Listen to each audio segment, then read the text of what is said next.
I'ma call you back. I'ma call you back. Hello? Yo, I'm in the booth. I'ma call you right back. Nah, I just gotta put this one part down. I'ma call you back. I'm at the studio, man. Man, quit playing with me, man. No, for real. Don't play like that. Hello? Yo, I'm in the booth. I'ma call you right back. Nah, I just gotta put this one part down. I'ma call you back. I'm at the studio, man. Man, quit playing with me, man. No, for real. Don't play like that. Are you serious? How you know? Put that on everything. Damn. I'ma call you back. I'ma call you back. Hello? Yo, I'm in the booth. I'ma call you right back. Nah, I just gotta put this one part down. I'ma call you back. I'm at the studio, man. Man, quit playing with me, man. No, for real. Don't play like that. Hello? Yo, I'm in the booth. I'ma call you right back. Nah, I just gotta put this one part down. I'ma call you back. I'm at the studio, man. Man, quit playing with me, man. No, for real. Don't play like that. Are you serious? How you know? Put that on everything. Damn. I'ma call you back. Loudly. I'ma call you back.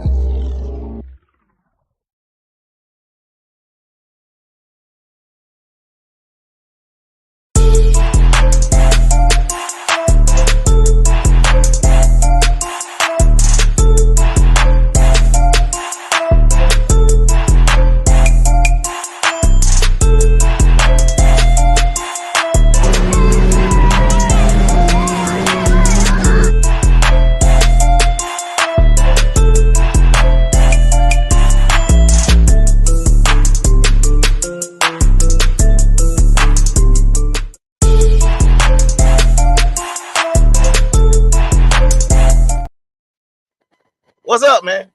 Y'all know what time it is, man. It is Friday night. I'll take yourself off mute, bro. It is a Friday night, man, and y'all know what time it is, man. It's not time for the best podcast, man. It's time for The worst. Huh? The worst. Hey, yeah, you over there driving drunk. I was like, hold on, we got the track reverse. Yeah, Hold on. I forgot to put the loop on. I feel like we might be straight right now, man. What's going on, man?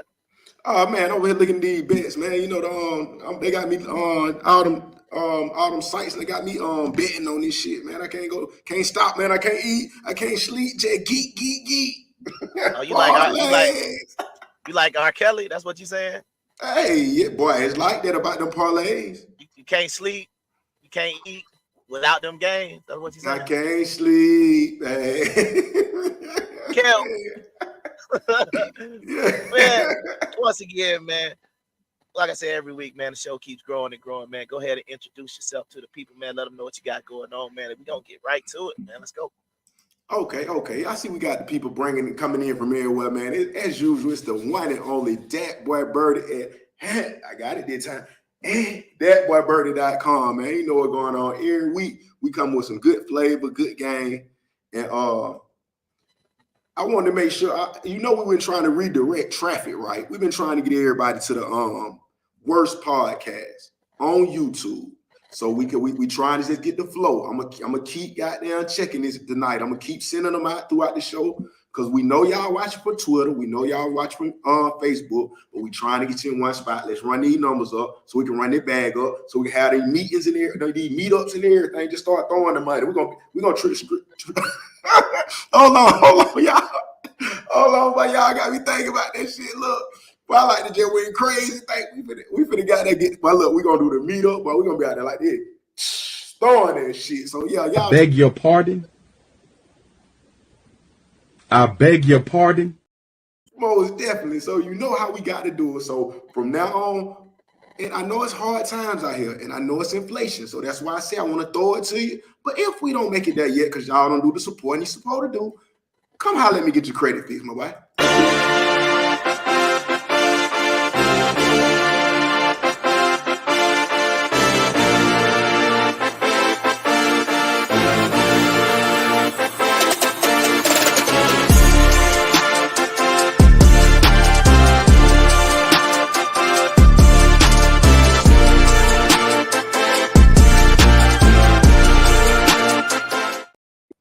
Yeah, most definitely, Dr. Tobias. That's what it is. My bad for hogging the time, but goddamn, hey, that's what it is. You got to share this thing, man. It's the whole new page, because if everybody ain't getting notification, they can't come to the party. But what's happening, my boy? Oh, but you gotta make sure when you subscribe, you also gotta make sure you turn the notifications on all.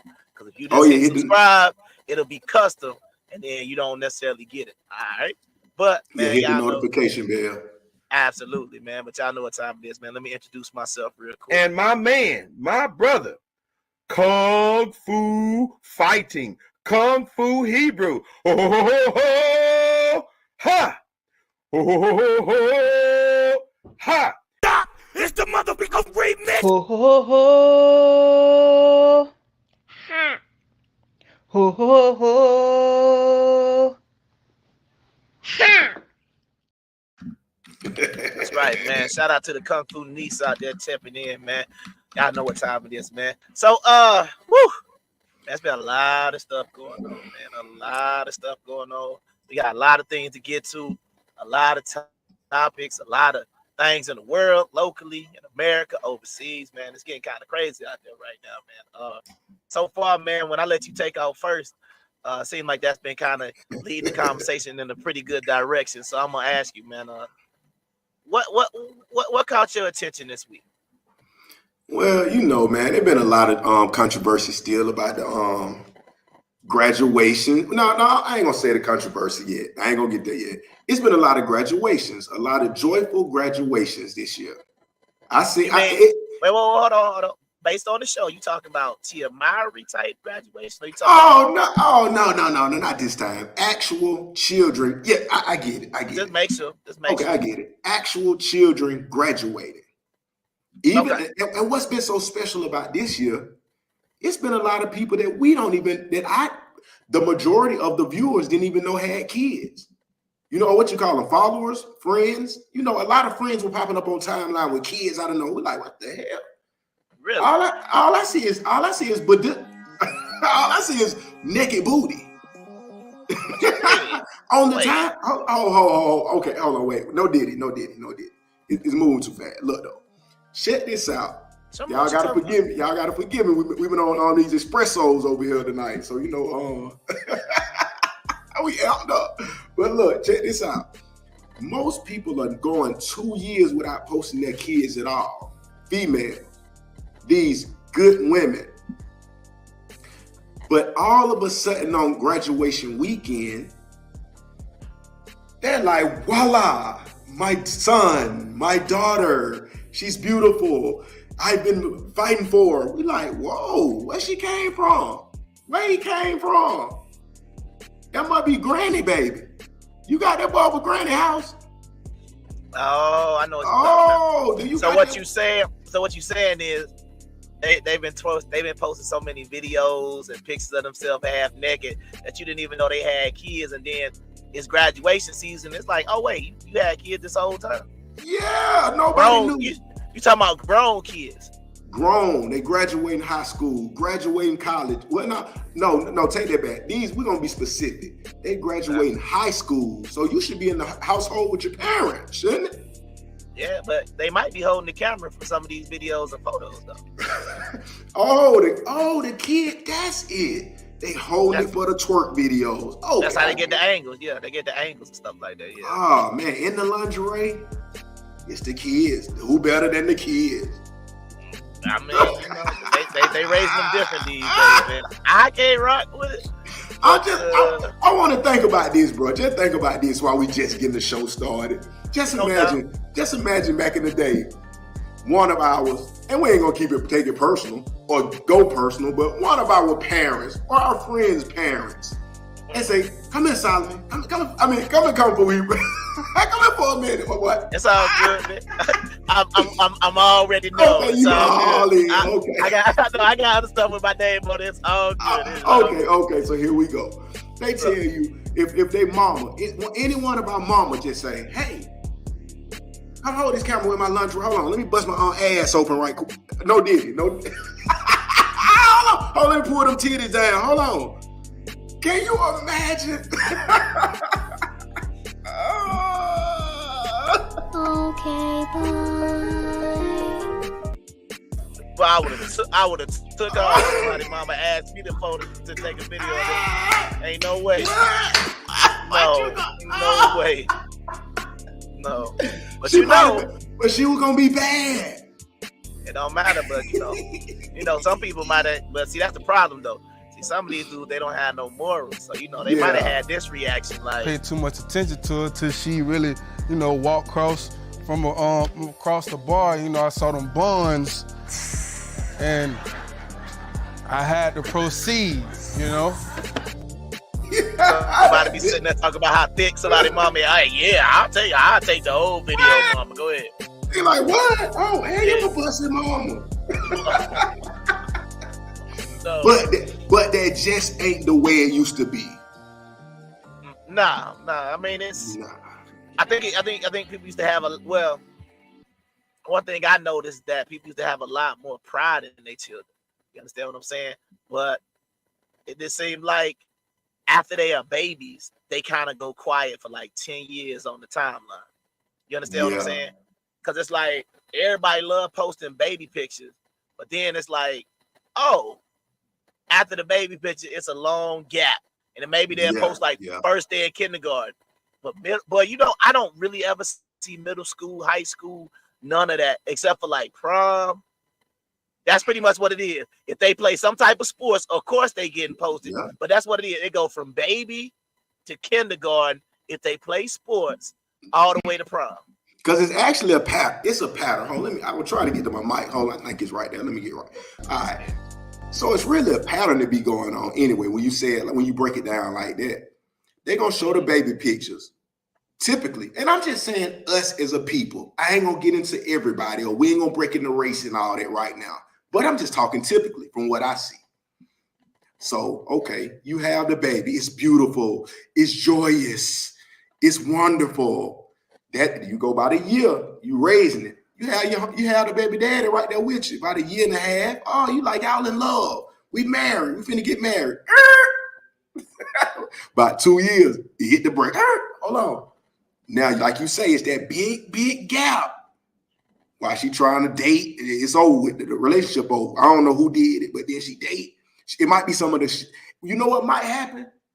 What we about to get into tonight. I'm going to leave it right there. We going to get into that tonight. This is what might be happening. No doubt. Hey, quick question. You can't hear no music, right? Nah. Okay, I'll just make sure. It kept going in and out. I was just like, all right, there you go. Can you hear it now? Yeah. Shout out James. There you go. What's up, my boy James? You in the building. Okay, then. Let's see what we got. Agnes, let's see what's happening. Yeah, share this wonderful, join this wonderful discussion. Yeah, it's finna get wonderful. You know that. Gertrude, what's happening? What's happening? Please share too. Yes. She's singing along. Let's see what everybody's talking about. We got some people in the building. See what everybody doing. I can't get to every one of them, but let's do it. All right. No doubt, man. So last week, man, if you tuned into the show, this dude on that side, right, is very excited about the upcoming Hawks draft because he is under the assumption that we are going to draft LeBron James Jr. so we can get LeBron. But based on what Caesar's going on. So based on Caesar's Sportbook, Alex Sarr is negative 280 to be the number one pick in the draft. So it looks like the Hawks are going after Alex Sarr. Do you know who Alex Sarr is? And do you have any information about him? Man, nobody knows who these niggas is. That's the point. They shouldn't. Man, it ain't nobody that's hot like that, man. They say if it ain't Bronny in the whole move, it's nothing for this draft, man. Come on, man. We know everything is entertainment, man. Why even go this route again, man, with a subpar player, man? Well, just for those watching, man, Alex Sarr is a 7'1" big man. You know what I'm saying? Plays in the Euros right now. Allegedly, he has a decent handle, and he can even shoot the three. But he is very, very skinny. He like Chet Holmgren from another Wemby, man. Yeah, one of them two. Just come on, man. He real skinny. He ain't really know. He don't really block shots. He don't really do nothing like that. He one of them big men that like to hang on the outside. Manute Bol Jr. Nah, he out there shooting three. He want to be called Anthony Towns. He don't want to bang with nobody. Oh man, nah, we don't need that on that, man. We don't need nothing like that. We need some hype. We need some hype right now, man. Yeah. Well, are you saying hype or height? Because I'm like, you tall. No, not that. We need some hype. We need some hype. We need LeBron and his son, man. Okay. Come on. All right. Well. But I see 280. But I don't want to overlook that minus 280. I might jump on that. Minus 280. That's a good bet. But this is my thing though, right? If you look at like the last 5 drafts, you had like Paolo Banchero, Anthony Edwards, you had Zion, you had Wemby, and then we got this dude. You know what I'm saying? It's just like this dude would be like a number 15, 16 pick if the draft was decent. It would not be it. Like you gotta think about it. It would be it would really not be any controversy if like this dude went 15 and maybe he didn't even get drafted in the first round. That's my point. That's how weak of a draft it is. Oh yeah, but that's what the key is. Everybody saying it's a weak draft, man. Ain't nothing out there, man.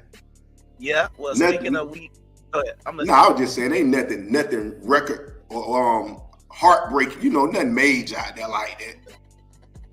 Right. Now, some people are saying if we're going to get him, why not get the boy out of Purdue, Big Edie, who's 7'4"? Now if he eligible this year.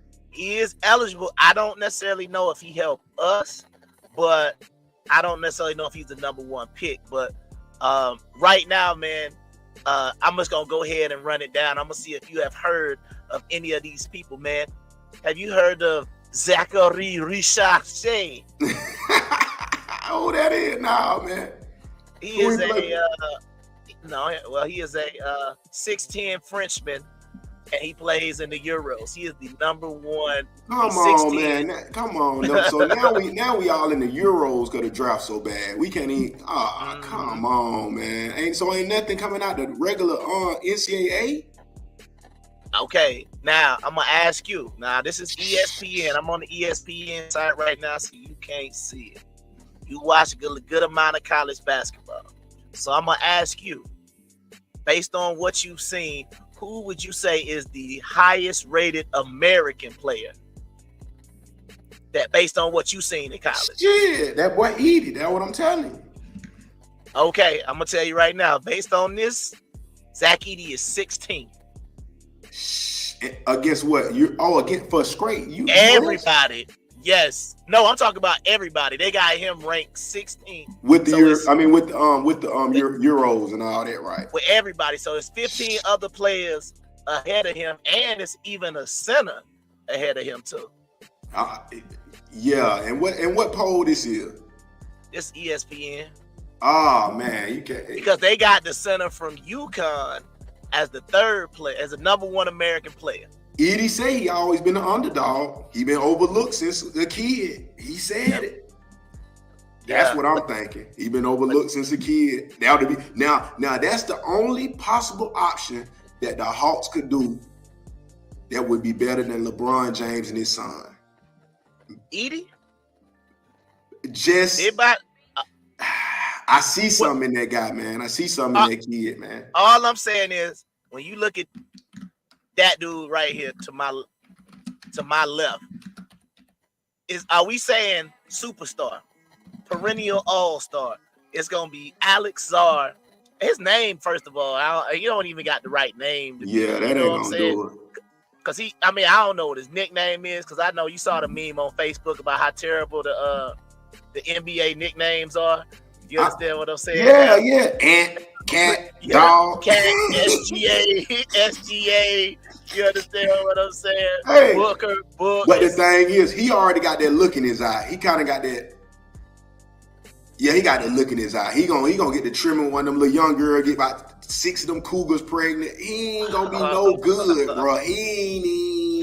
You saying the Frenchman gonna come over here and lose his mind to get out of your girl pregnant? Yes. No, I'm talking about the Frenchman right here. Yeah. This okay. nigga. Alex Sarr. Yeah, that nigga ain't even got that look. He ain't even got that Kobe look in his eyes. We need somebody with that Kobe look. They been the underdog. They got a point to prove. We can't do all that nigga coming out here tricking them at Magic City every night. Like, come on, man. We can't. Yeah. Well, I'm gonna say it right now. I'm gonna tell you. I think the best player out of this draft is gonna be Stephon Castle, the guard out of UConn. To me, he the best player I done seen play this year. You seen what they got this year though, didn't it? Oh, UConn, the championship. Yeah, I'm saying that's why I say that's the. Yeah.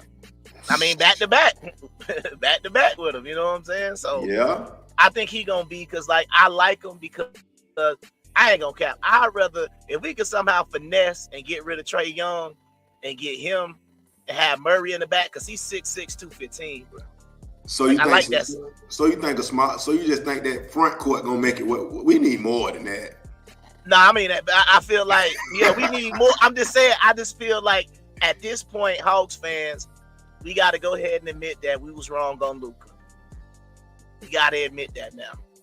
Because I know when they drafted him on draft night, I know Trey took us to the Eastern Conference Finals, but I think Hawks fans, we can admit we was wrong on Trey. Just because, I mean, at the end of the day, bro, he not Steph Curry, and he just too small.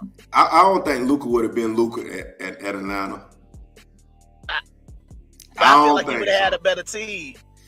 You feel like, well, but that's the other thing. That first Mavericks team he had was garbage. So that might have been why. Because you got to remember, Trey Young had a pretty decent cast around him, you know, because we had a little white, red velvet. We had. If it was decent, we would have got somewhere. That's the problem. We would have got. We ain't getting nowhere. I mean, we ran. Decent. I mean, we got to the finals, the Eastern Conference Finals. That's about as far as the Hawks ever got with Nick and them. Yeah, Nick and them ain't never get to the finals, so you gotta kind of respect it. But I feel like and never gonna get there. That's right, how they. That's how they rock it. Mm-hmm. But when they drafted Luka Doncic, I said, boy, we just don't care no more. But now looking at back, I would say he has done more for his team than Trey has done for us. So let's keep going, man. Let's keep in this playoff field, man. Most definitely. Jaylen Brown leads the Celtics to a 2-0 lead in the Eastern Conference Finals, and I say Jaylen Brown. Now, we're not trying to cause no beef or anything on the Celtics or any type of controversy, but we know Jaylen Brown is the highest paid player ever in the NBA. But is Jaylen Brown the best player on the Celtics? Is Jaylen Brown the best player to be getting paid what he get paid? That's the more better question, because I don't even think he's the best player, period. No. I already yes, person. No. I think it was one of those situations where because of when it was time to do the contract again and the timing, he had the perfect timing. You understand what I'm saying? Because when they re-up Tatum, they got to give Tatum more, right? I would assume that's what I'm saying. That contract make no sense to me, that right there. I don't know. I mean, 325. I don't even remember how many years, but that's a big contract. That's a big ass baseball contract, man. So have you been watching this series? Yeah. I haven't been betting on. I see how it played out. I knew it was gonna be a little blowout. Man, yeah, this shit tricky though. But yeah, I seen the blowout. I knew how that was gonna roll. Okay, yeah, I was watching It Is What It Is, and Maurice Claret said he feels the series is boring. Would you agree with that? I mean, it depends on who hyped about the Pacers though. Well, let me give you the thing is, he was saying when you see Ant-Man on the court talking junk, when they beat the Nuggets going into game 6, he was holding up the 7. He said guaranteed game 7, and then he delivered, and he's saying like, oh, I had Jamal Murray, and he liked the trash talking, he liked the beef. He just say, this just look like dribble the ball up the court, go through your half court set, you miss a shot, walk the ball back up the other side. He said it just don't seem as exciting. Well, all I'm gonna say is we know it's entertainment. So if you ain't gonna sell the entertainment, you know what time it is. Iguodala already told you how this go. If it don't look like you gonna sell tickets, you may as well get some M&Ms, millions of memories. He told him. That's what the coach was. That's what Iguodala was saying. The coaches said to him, or that all the veteran players knew, and he was telling the rookie, "Hey man, nah." He was like, "Bro, I want to win. I want to win." He was like, "Nah, bro, just chill. How many? Who? What better team you want to see in the playoffs? You know, that type of shit. So that's how I go. You know, you got to make some excitement, or your ass won't be back for 20 more years. I'm telling you. No doubt, no doubt. I would say, because I know they call Jaylen Brown Batman, but I feel like the reason why he called Batman was just when he had broke his nose and he had that mask on. I don't honestly think people call him Batman, which would make Jason Tatum Robin, which ain't gonna work. You understand what I'm saying? Oh, yeah. I just feel like he just got that name when he had that mask on. You understand what I'm saying? So he definitely yeah. That's all. I'm just trying to figure out, where do I rank Jaylen Brown in the NBA? Like, is he okay? Let's just do this, bro. Boston. Let's just do this like this, real easy. Is Jaylen Brown in your top 5? Nah, it's just a team. When I think of Boston, I'm thinking of the team. I'm not even really thinking of each. I mean, okay. Top 10. Not when I'm talking about the top players, man. Top 10. How far do we got to go down to Jaylen Brown get in there? Top 20? Man, top 20, we talking about this active, right? Yeah, we talking about active players right now. And we not talking about at his position. We just all I can think about it, Boston, is the team. No player on that team gives me top player vibes, bro. That's the I would say Tatum gives me top 10 vibes. Yeah. Top Tatum 10? does. Absolutely. He the best player on the best team with the best record. You gotta be top 10. So you saying like a Tatum is better than a Kyrie? Yeah. Yeah. Ooh. Now the only reason why I'm gonna say Jason Tatum is better than Kyrie. Now don't get me wrong. Watching Kyrie play is amazing. I don't feel like it's no other player more enjoyable to watch than Kyrie.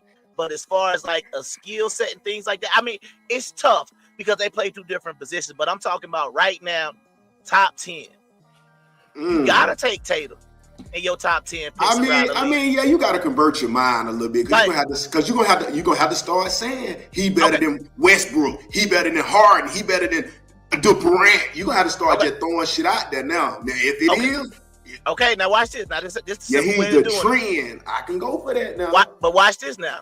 Let's just go position, right? We can go ahead and get centers out the way, unless you want to throw. It's Embiid and Joker, right? Or you gonna try to throw Anthony Davis in there? Like, let me tell you what I'm gonna put in there. Like Agnes said, Ant-Man, he take up 3 spots. No. What I'm saying is we gonna go position to get the top 10. So we're gonna have 5 positions on the court. No, it ain't automatically like that. But what I'm saying is, if we do it that way, then either Jaylen Brown or Jason Tatum should be one of them top 2 at that position. That's what I'm saying.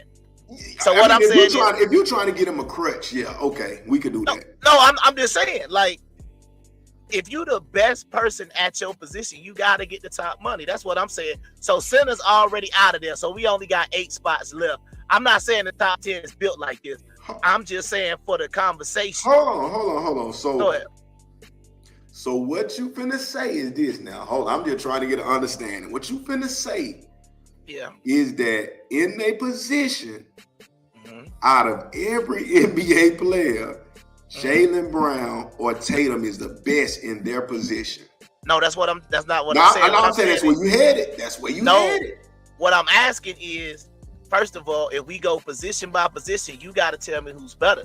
That's what I'm saying. So that's why I said go ahead and get the centers out, because I think everybody agree it's Embiid and Joker. Take your pick. I'm saying if we go to them guards, okay, me saying that they are better than some of the big names. Okay, I might have to. So that's what I'm saying. So if we go position by position, we'll know. So then, boom, move the power forward. Top 2 power forwards in the NBA right now. What position we giving LeBron?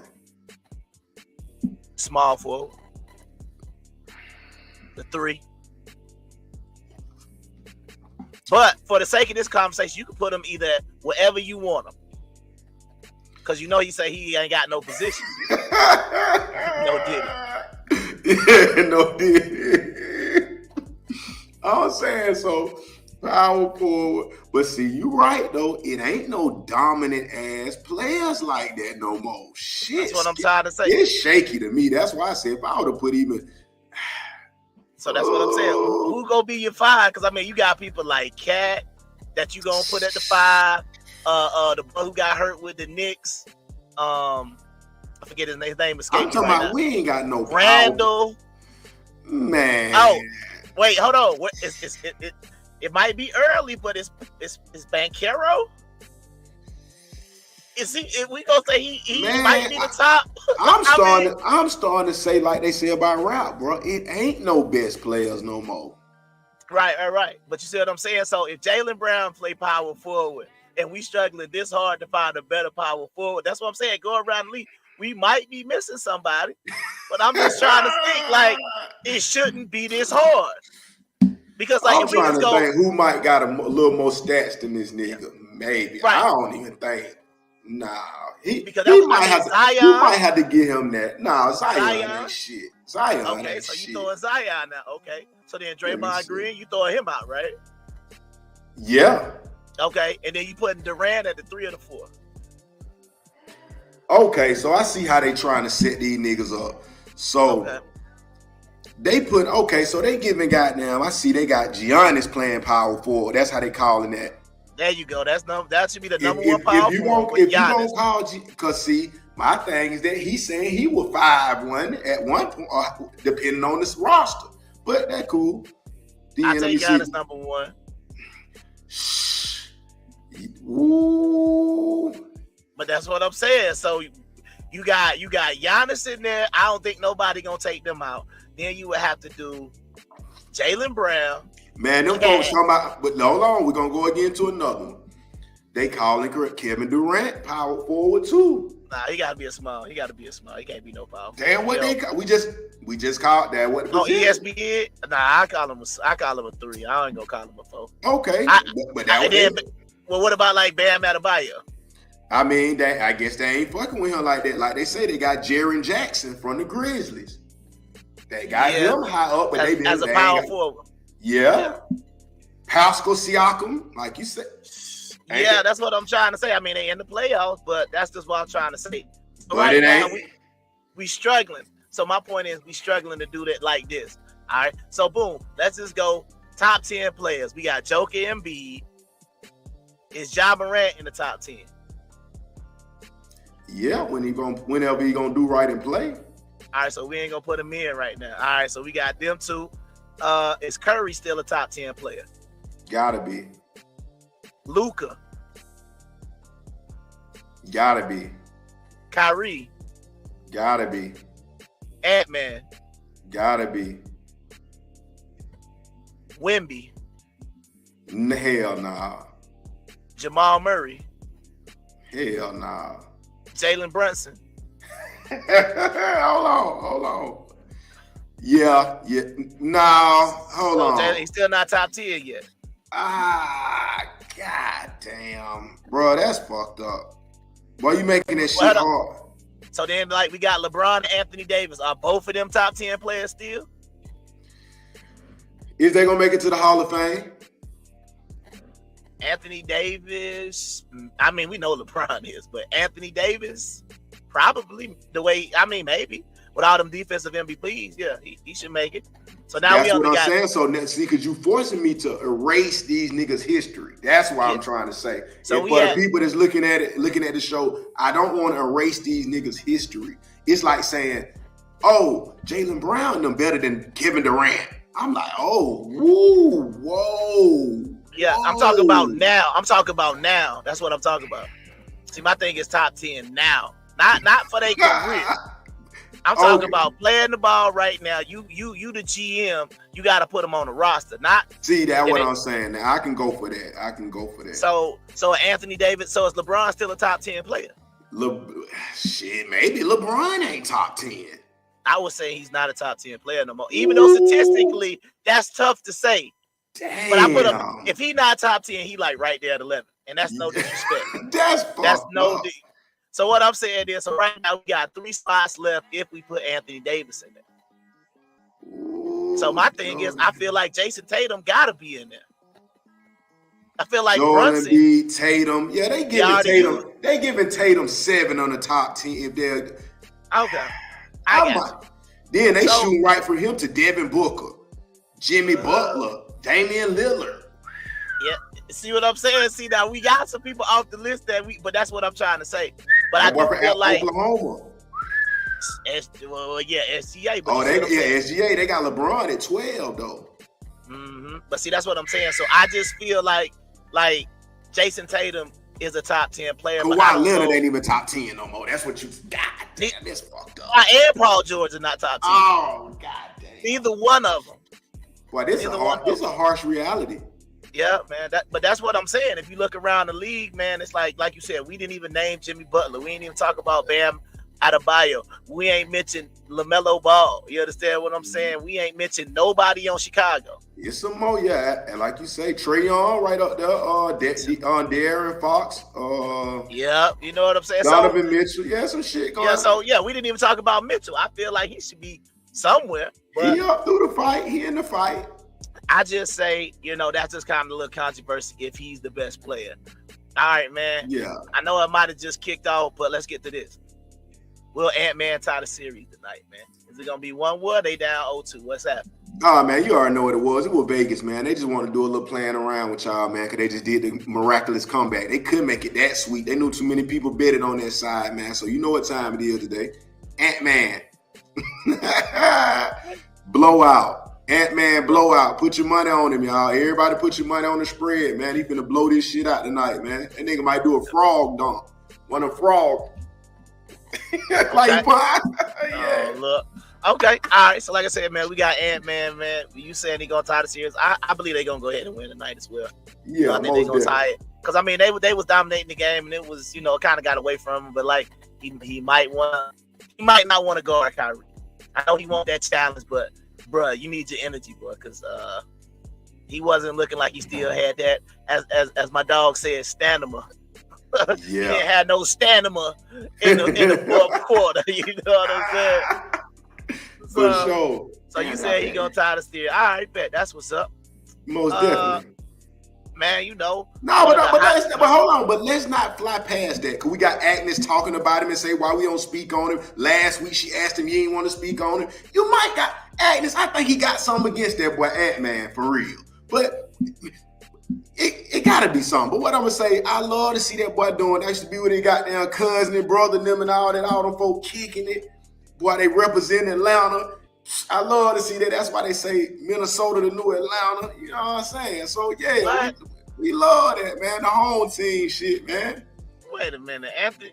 I know Anthony Edwards. He from Atlanta? Most definitely. Went to Georgia and everything, man. Come on, big dog, man. Big dog shit, man. I ain't never heard of this school. Oh, man, he went to Darrell and Holy Spirit. Yeah, Hold on. Yeah. He went to Darrell and Holy Spirit Preparatory. Man, yeah, you know they had him in that little shit. You gotta be a Jesuit. Man, you gotta be a Jesuit. Nah, I don't have no issue with Ant-Man. I don't have no issue with Ant-Man. You understand what I'm saying? I just, I feel like he's the only person making the playoffs interested right now. Because like most I said, now he doing that because he got some character about himself though, bro. It is very boring. You know what I'm saying? Like with the teams that we got, no LeBron, no Curry, so it's a new guard. We got to get used to it. But what I was gonna say real quick, so. Since you want to talk about Ant-Man, how we crossed that bridge enough? We told him about where he went to school. Anything else you want to say? Or we good? I would just represent, because we'll be lame as hell to be talking 30 minutes about other niggas. And our boy from my hometown, like I say, his partners, his brothers, his cousins, I be with those folks like this here. I remember they were like, oh, he getting to Georgia. I remember they were just happy for that.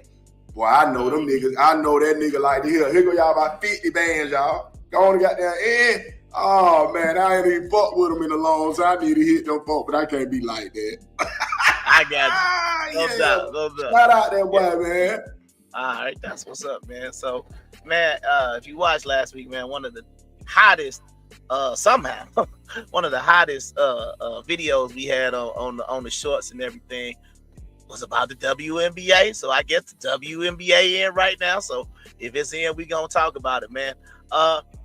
Angel Reese gets her first WNBA win. She has actually won 2 games. and she almost had a double-double in her first win. She had 11 points, 9 rebounds. Second win, she had 13 points, 9 rebounds, man. So, everybody like to spark the controversy because, everybody want to talk about Caitlin Clark. But this Angel Reese was the one with the LSU that got the whole thing kind of started to hype it up and everything like that. But, man, what you think about this right here? Shit. I'm looking at it like NBA. If you are an elite player in college, what's the difference from a 30-year-old? I know so many 18, 19-year-olds can beat the shit out of 30-year-olds in this shit. So what's the issue? It's the difference with Caitlin. She's small. You know what I'm saying? In comparison to some of the players. Angel Reese tall as hell, so she in the mid. 6'3". Yeah, she in the height range of these people, of certain players. So you know what I'm saying. So but still they playing. They coming in like most superstars. They just playing mediocre, not no breathtaking skills. Just trying to adjust. You know what I'm saying. Yeah, I mean she not dropping 30 or anything like that right now. Yeah, it's hard out there. It's hard in the field. Yeah, but that's the thing though. She doesn't have to be the best player on her team though. That's the other thing. She got a lot more help on the sky. So a lot of people be like, "Oh, so y'all hyped up Caitlin Clark. Why y'all not talking about Angel Reese?" Well, if you go look at the wings, they got some certified hoopers. They got Delano DeShields' daughter, Diamond DeShields. They got this girl named I think her name is Melissa Mabry or something like that. Be hitting all them threes. Yeah, they got some shit over there. Yeah, so they doing Marina Mabry. My bad, she went to Notre Dame. All right, so I think once again, man.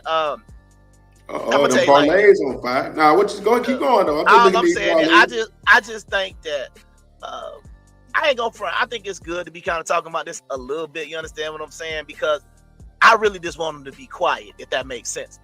Because it's like now, if y'all got something that's entertaining us, and you got something, it's like y'all had to elevate y'all product, elevate the hype, do something for people to care about it. So my whole thing is now, if we want to talk about it and we want to, and you know what I'm saying, people want to go to the games because my cousin was showing me that floor seats at a WNBA game or like the bottom row was like $350 a ticket.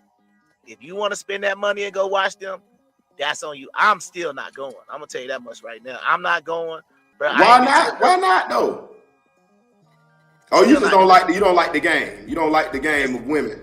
Nah, I'm traumatized from when I was a 9th grade girls basketball coach in 2007. Oh yeah, you were down there. I'm traumatized. Bro, man, I'm traumatized, man. I mean, it was halftime, bro. It was like 7-1, and I'm like, oh my god, like what have I signed up for, bro? I love my homies. I love my homies, man. They was my girls, man. But it's just so many wide open layup misses, and I like the game above the rim. It's no disrespect. Yeah. I respect the fact that y'all shooters, and honestly, y'all doing the best y'all can, man. But it's just like, it's gonna start to help. You know what I'm saying? If the women start to look a little bit more, because this was her at the Met Gala. You understand what I'm saying? Yeah. So it's gonna help if you can kind of elevate the way the women look. But I mean, honestly, I'd rather watch women do anything else besides play sports. I'm sorry. Yeah. You know what I mean? Like I like watching women's tennis better than I do men's. Like that's a women's sport that I feel like they got the right thing. I would rather watch women play tennis than men play tennis. So since the little picture you just shot out there, so do you see that it's gonna work like being a dominant basketball player, boom, dunking in the league, and then putting on a dress? And is that like provocative? Or will what you said provide? What you? I mean, is it seductive? Is it alluring? I mean, a girl dunking a basketball. I mean, she's 6'3". I mean, is that doing something for you? You know what I'm saying? I'm saying are they going to be able to play the two? That's what I'm saying. They're trying. He's dunking, and then by night, she's naked. I think they're trying to push that though. I think they're trying to push a little bit more sexuality because they starting to show them come in. The girls got their belly. You got the little belly shirts. All of them come in with the little belly shirts. But then, like the belly shirts, like they athletes, so it's just like abs, you know what I'm saying? Like, like professional wrestler abs. And I'm like, is that sexy though? It's like you want a flat stomach, but do you like abs though? I don't think I like abs on a woman. I like it to be flat, but I don't necessarily know, you know what I'm saying? So it's a fine line. But like I said, my ideal athletes are the track people. That's the body I like. The track. Oh, so they can do some running, then you straight. Yeah, them legs and everything just sit up. That's the body I like. Hold on, okay. I'm just sharing again. Let's get this thing pumping. Cause we on the new channel. We just putting the channel on now, making sure everybody's on here. You gotta share it to your friends on your Facebook and everything. Because we know we trying to get it centralized to this one channel. It's all good. I'll send it out later and let everybody see the clips. I hope you don't look. So the shorts will be going crazy. I love it. We finna kick some shit for y'all. We got them giving y'all the sports rundown for a minute. Then we're gonna get juicy. We're gonna make it juicy for them. No diddy. All right, so since you just said that, let's do a quick transition, man. Former Prime Minister of Israel, Benjamin Netanyahu, had a warrant issued for his arrest. Now, if y'all don't know what's going on, man, they are accusing him and the leader of Hamas of war crimes against each other. So everybody has been putting the Israel stuff, the little Israel flag in your bio and all that good stuff. But apparently, Netanyahu might get charged by the ICC, which I believe is the International Criminal Court. I'm not sure that's what that stands for. But yeah, he might get some charges brought up against him, man. What are your thoughts on this man possibly going to jail for war crimes? Because, you know, we're seeing a lot of crazy stuff go on across the country right now. You got all the people at these colleges protesting, pro-Palestine, all that other type of stuff, man. Ain't this the same situation about the guy, the prime minister, or what? What was it that just died in the same area about the plane crash? Is that part of the war crime? Hold on now. Where you say this happened at the Benjamin? Is this Iran? Is Israel. Israel. Yeah, hold on. The Israeli, hold on, let me see. The Israeli prime minister or some shit. Yeah, that's the former Israeli prime minister. That is right there. Hold on. Yeah, he ain't the current one. He's not currently. The current one just died. That's what I'm telling you. Hold on.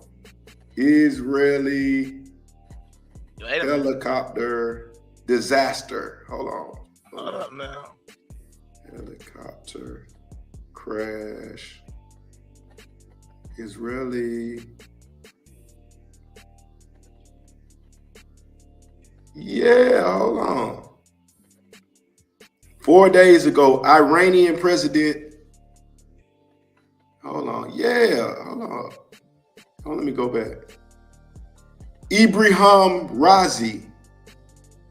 Death. Okay. Riazi, whatever. That's what it is. He was the prime minister of Iran?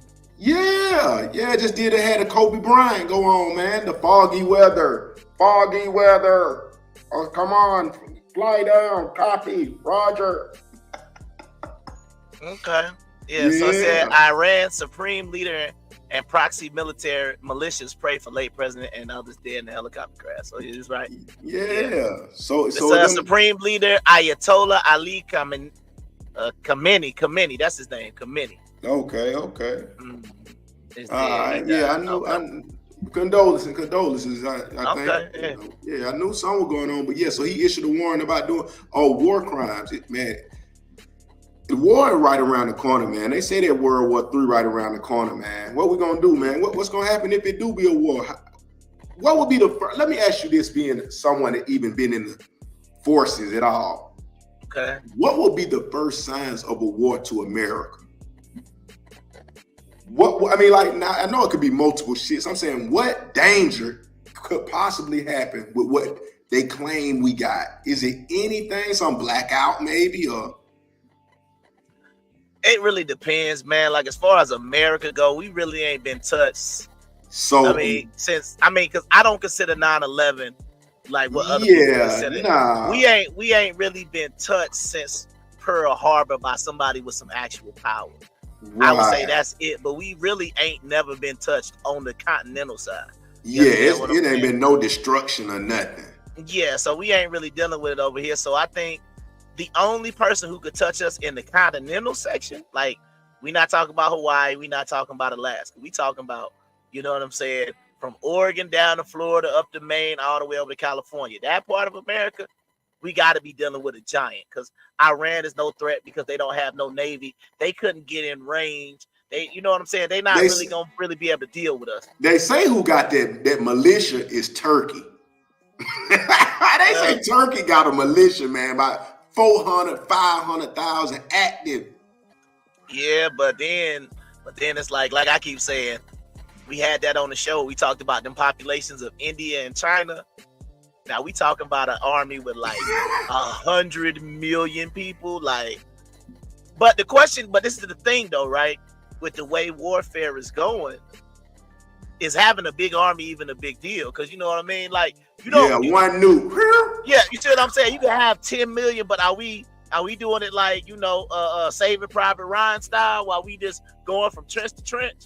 I don't think it's happening like that. You understand? Nah, we not doing all of that, man. You see what I'm saying? Right, because I feel like, bro, you can have an army of drones right now, and all them people is out of there. You understand what I'm saying? So having the large ground force, warfare has changed so much, man. So it really ain't about what your numbers are with your people. It's about the technology of your weapons. You understand what I'm saying? So the EMPs, all that, we're gonna have to see what's going on, man. Because you know, they start talking about. I remember when Trump was in office, they started talking about sonic weapons and all that other stuff. It could get crazy real quick, man. So yeah, for sure. I just feel like right now, World War III is gonna go through Russia. Period. So you feel what you feel from what you done experienced or whatever, that our army and our military, whatever, is just no way nobody really can start no shit with us, in a sense. Is that how sure you feel of us, just from a soldier standpoint? No, I'm talking about like we equal to other people now. Nah, man, we saw that video, man. We got. It's like this. We still got the best toys, but we talking about troops. Nah. It's like, this my whole thing, right? If we was gonna have a troop Olympics, now don't get me wrong, it's some bad boys like in your Green Berets, your Delta, Navy SEAL, but then you go over there to like some of them, like I believe the Russians is called like the Spratnas, and them boy, they call them the W.O.R.S.E. Bro, I'm telling you, bro, they learning the different martial arts. They doing like survival training in like below 30. Bro, they doing a little bit extra. So I'm saying, like, well, if we was gonna have a Special Forces Olympics, I don't know where America would rank. We still gonna be top 10. That's a serious question, though. I mean, it's serious analysis. If we talking weaponry, we definitely top 3. But if we talking about special forces, we gotta move down to top 10. I'm not saying we toward the bottom, but I'm saying we ain't really focused on like we used to. That's something to be concerned about, though. Absolutely, man. Real quick, man, we just want to let y'all know, man, we appreciate everybody tuning in, man. Y'all go ahead and like the show, share the show, subscribe, share. Yeah, make sure y'all go ahead and hit that button. But the first hour of the W.O.R.S.E podcast is always brought to you by Southern Fusion Bistro.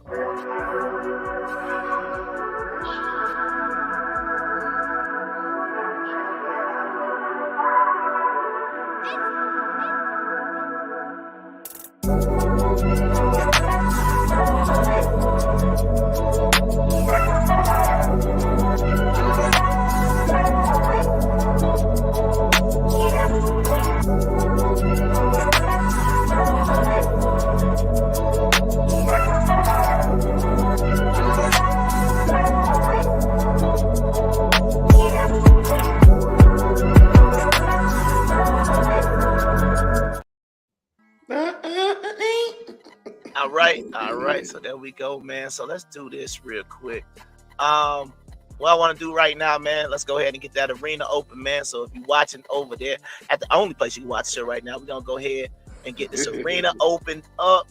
And we're going to open up the phone lines, man. So if you're out there, we about to get into some of the main topics, some of the biggest topics of the week, man.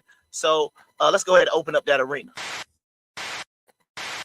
What you mean? It's the murder beat.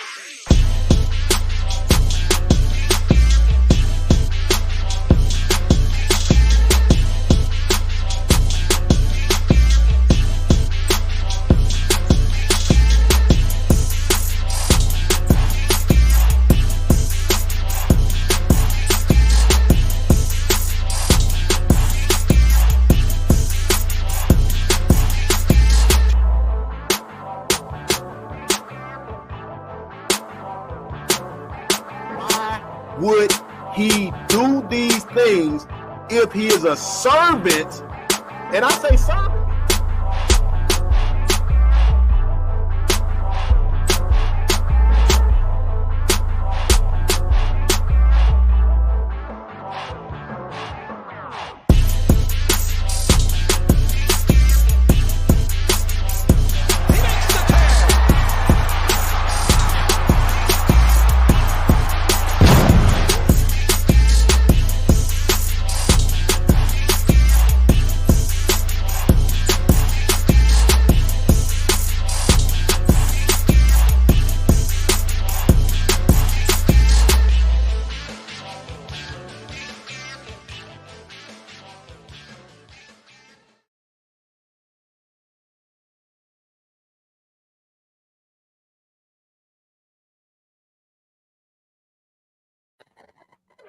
Okay, So we got, yeah.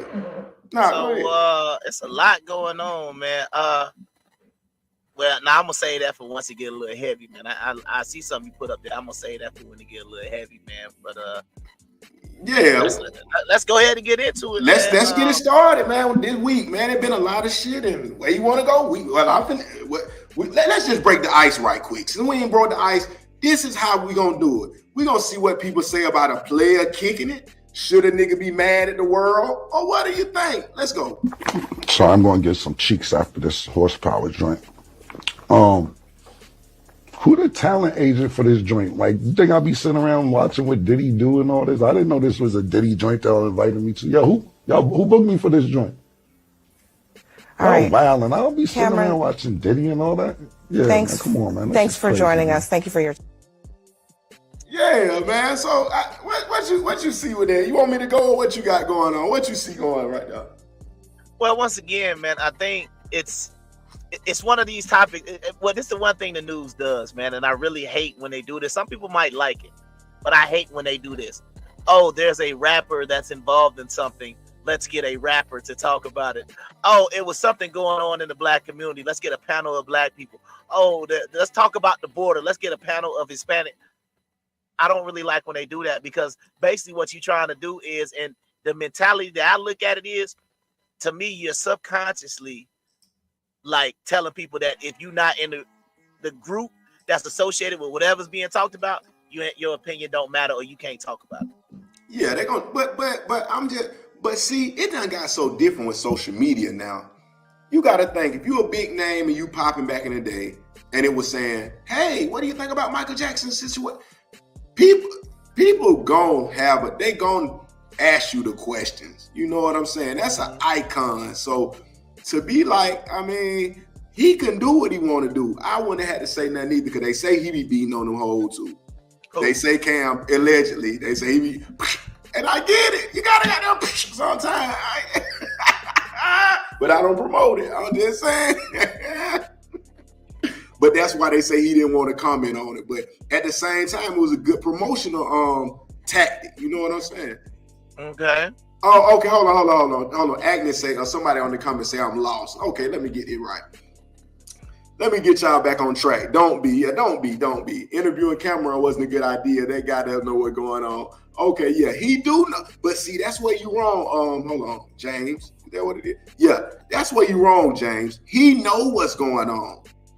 But when you gotta think, he probably gotta see that nigga Diddy. Diddy is known for pop, pop, pop, pop, pop, pop. He the one that did the shit where Shine just did all that time for, remember? So he's a dangerous man. You can't just say what you want to say about him, and then you gotta cross paths. That's why he just slapped Drake out, remember, when he stole that beat. Wait, did he slap Drake? Drake stole that beat to goddamn what, and they say it don't even make, like, he couldn't even have did nothing with it. I forgot which one it is. Let me take a little time to check this out.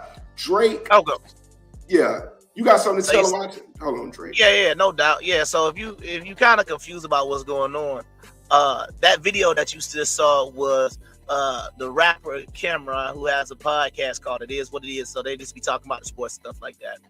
And he was asked to comment on the video of Diddy beating Cassie, which man, let me go ahead and show this real quick, but I'm gonna throw the little memes up and stuff so that way we don't get flagged. But like I said, fair use.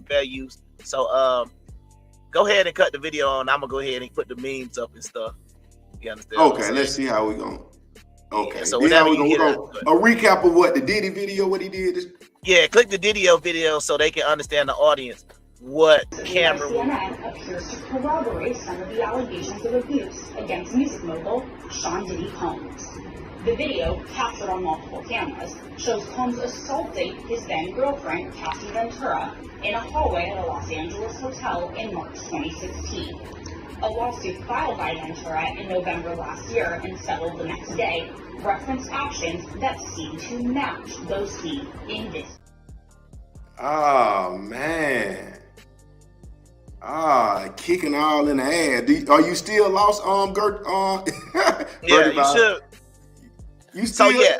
Yeah. So that should get you caught. So that's what he was referenced. So they wanted to get his opinion about, have you ever known Diddy to be a violent person? So that's what he was commenting on. But see, the problem was I don't think he knew why they wanted him to come on the show, because they could have brought him on to talk about anything, but that was about that.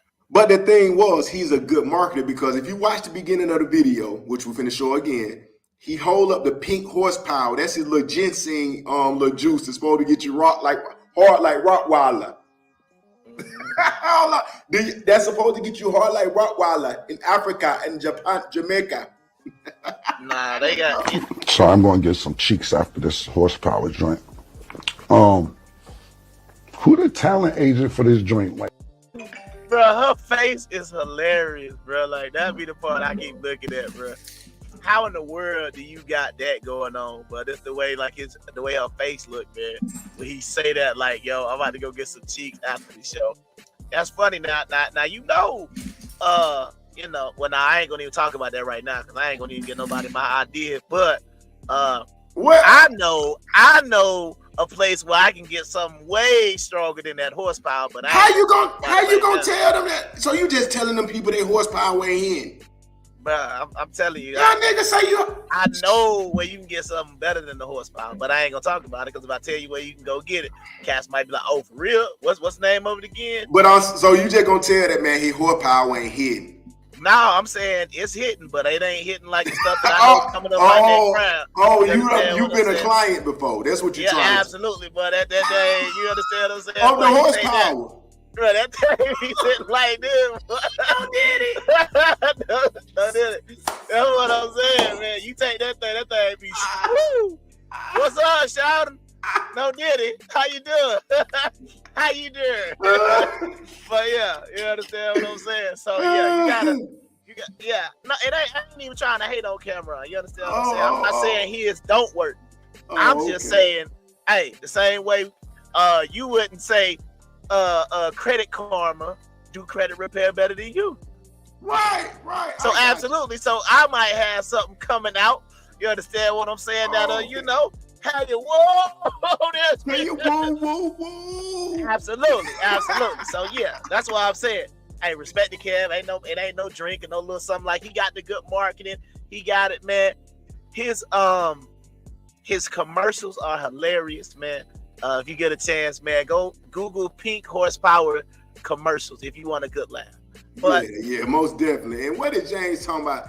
Diddy was wrong. I'm glad he apologized. It ain't about apology. And this is what I'm gonna say to that. Since you say it's about the apology, let me let you hear what other people had to say. Get him, Scrap. Now, the only thing I do say is no Diddy. That's what I do say. And I do say people be lying about shit. But I ain't talking about Cassie. I'm talking about the extra month that came behind her because she had already got paid. You know what I'm saying? Don't put nothing in my mouth, all y'all. And don't put nothing in my mouth. Fake ass off blogs and all that shit. I'm a real one. I don't give a at the end of the day, I'm gonna go to sleep tonight and wake up and ain't gonna give a fuck about it tomorrow. Cause I know goddamn well that y'all done seen me with my daughters, y'all done seen me with my mama, my sisters, the women I done been with, and y'all know I ain't on that shit. Y'all know I ain't on that sucker shit. Cause if that nigga Diddy walk past me right now, I'll take the fade with it. Just cause. Just straight up, I'll take the fade with cuz. I don't care about no apology and all that. You know what I'm saying? Cause it's one for a woman to the dog shit out you and you say, oh, I lost my mind. And we could kind of look at it like, oh yeah, cuz got the two-piece that failed. He kind of lost it. But nah, cuz the way he did Shawty, that was foul, man. That was some real shit. And you can tell he was doing that shit for a long time. Cause she was frantic. You know what I'm saying? So I don't be on that shit. Got my mother daughters. And I about my daughters, every last one of them, and my sisters. So call for that shit, my nigga. Y'all go to them other mother pages that was cool with them, that y'all seen around and that knew that.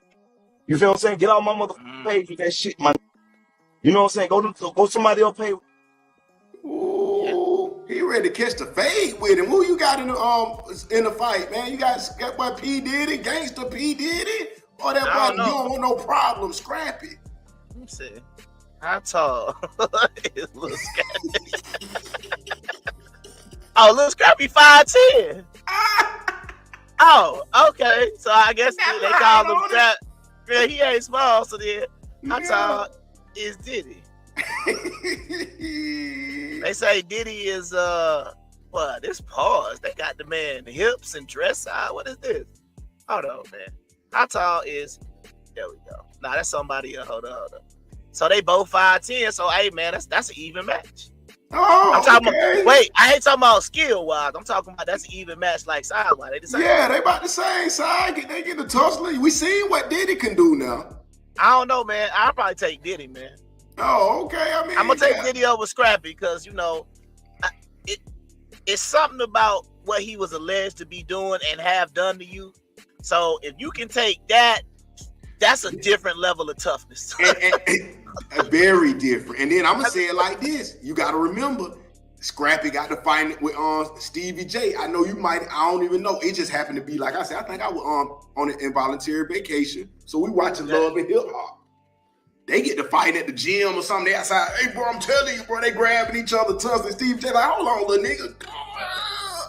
He back there slamming him, and Stevie J is Puff Daddy, his little new girl. So you know what I'm saying. So that's letting you know Puff might got the hand. Hold on, Stevie. Yeah, because if what Puff did to Stevie J was alleged to be, that's what I'm trying to say, bro. That's why he was taking that goddamn sausage in his spine. Oh man, that's what I'm saying, man. No Diddy. Brother, what's that? What's that, brother? No, Diddy. That what he got telling no, Diddy. Yeah, because we gonna get to it in a little bit, but that's just like I said, that's just, I know they like to use the term homophobia, but that's always the thing that scared me. Like I remember watching the Boondocks, and what's my dog name? What's the Tom, right? Tom Dubois. He was definitely afraid of going to jail because, like in the episode, he didn't want to get anally raped, right? Oh, man. No Diddy. If you think about, anally raped, my bad. Yeah, that's pretty tough, my bad. But if you think about that, right? Like, if you go back to the episode, and it's like, outside, and I'm going to say it from the outside looking in, man. From the outside looking in, somebody who's never been to prison or anything like that, I would say, that would be my biggest fear, period.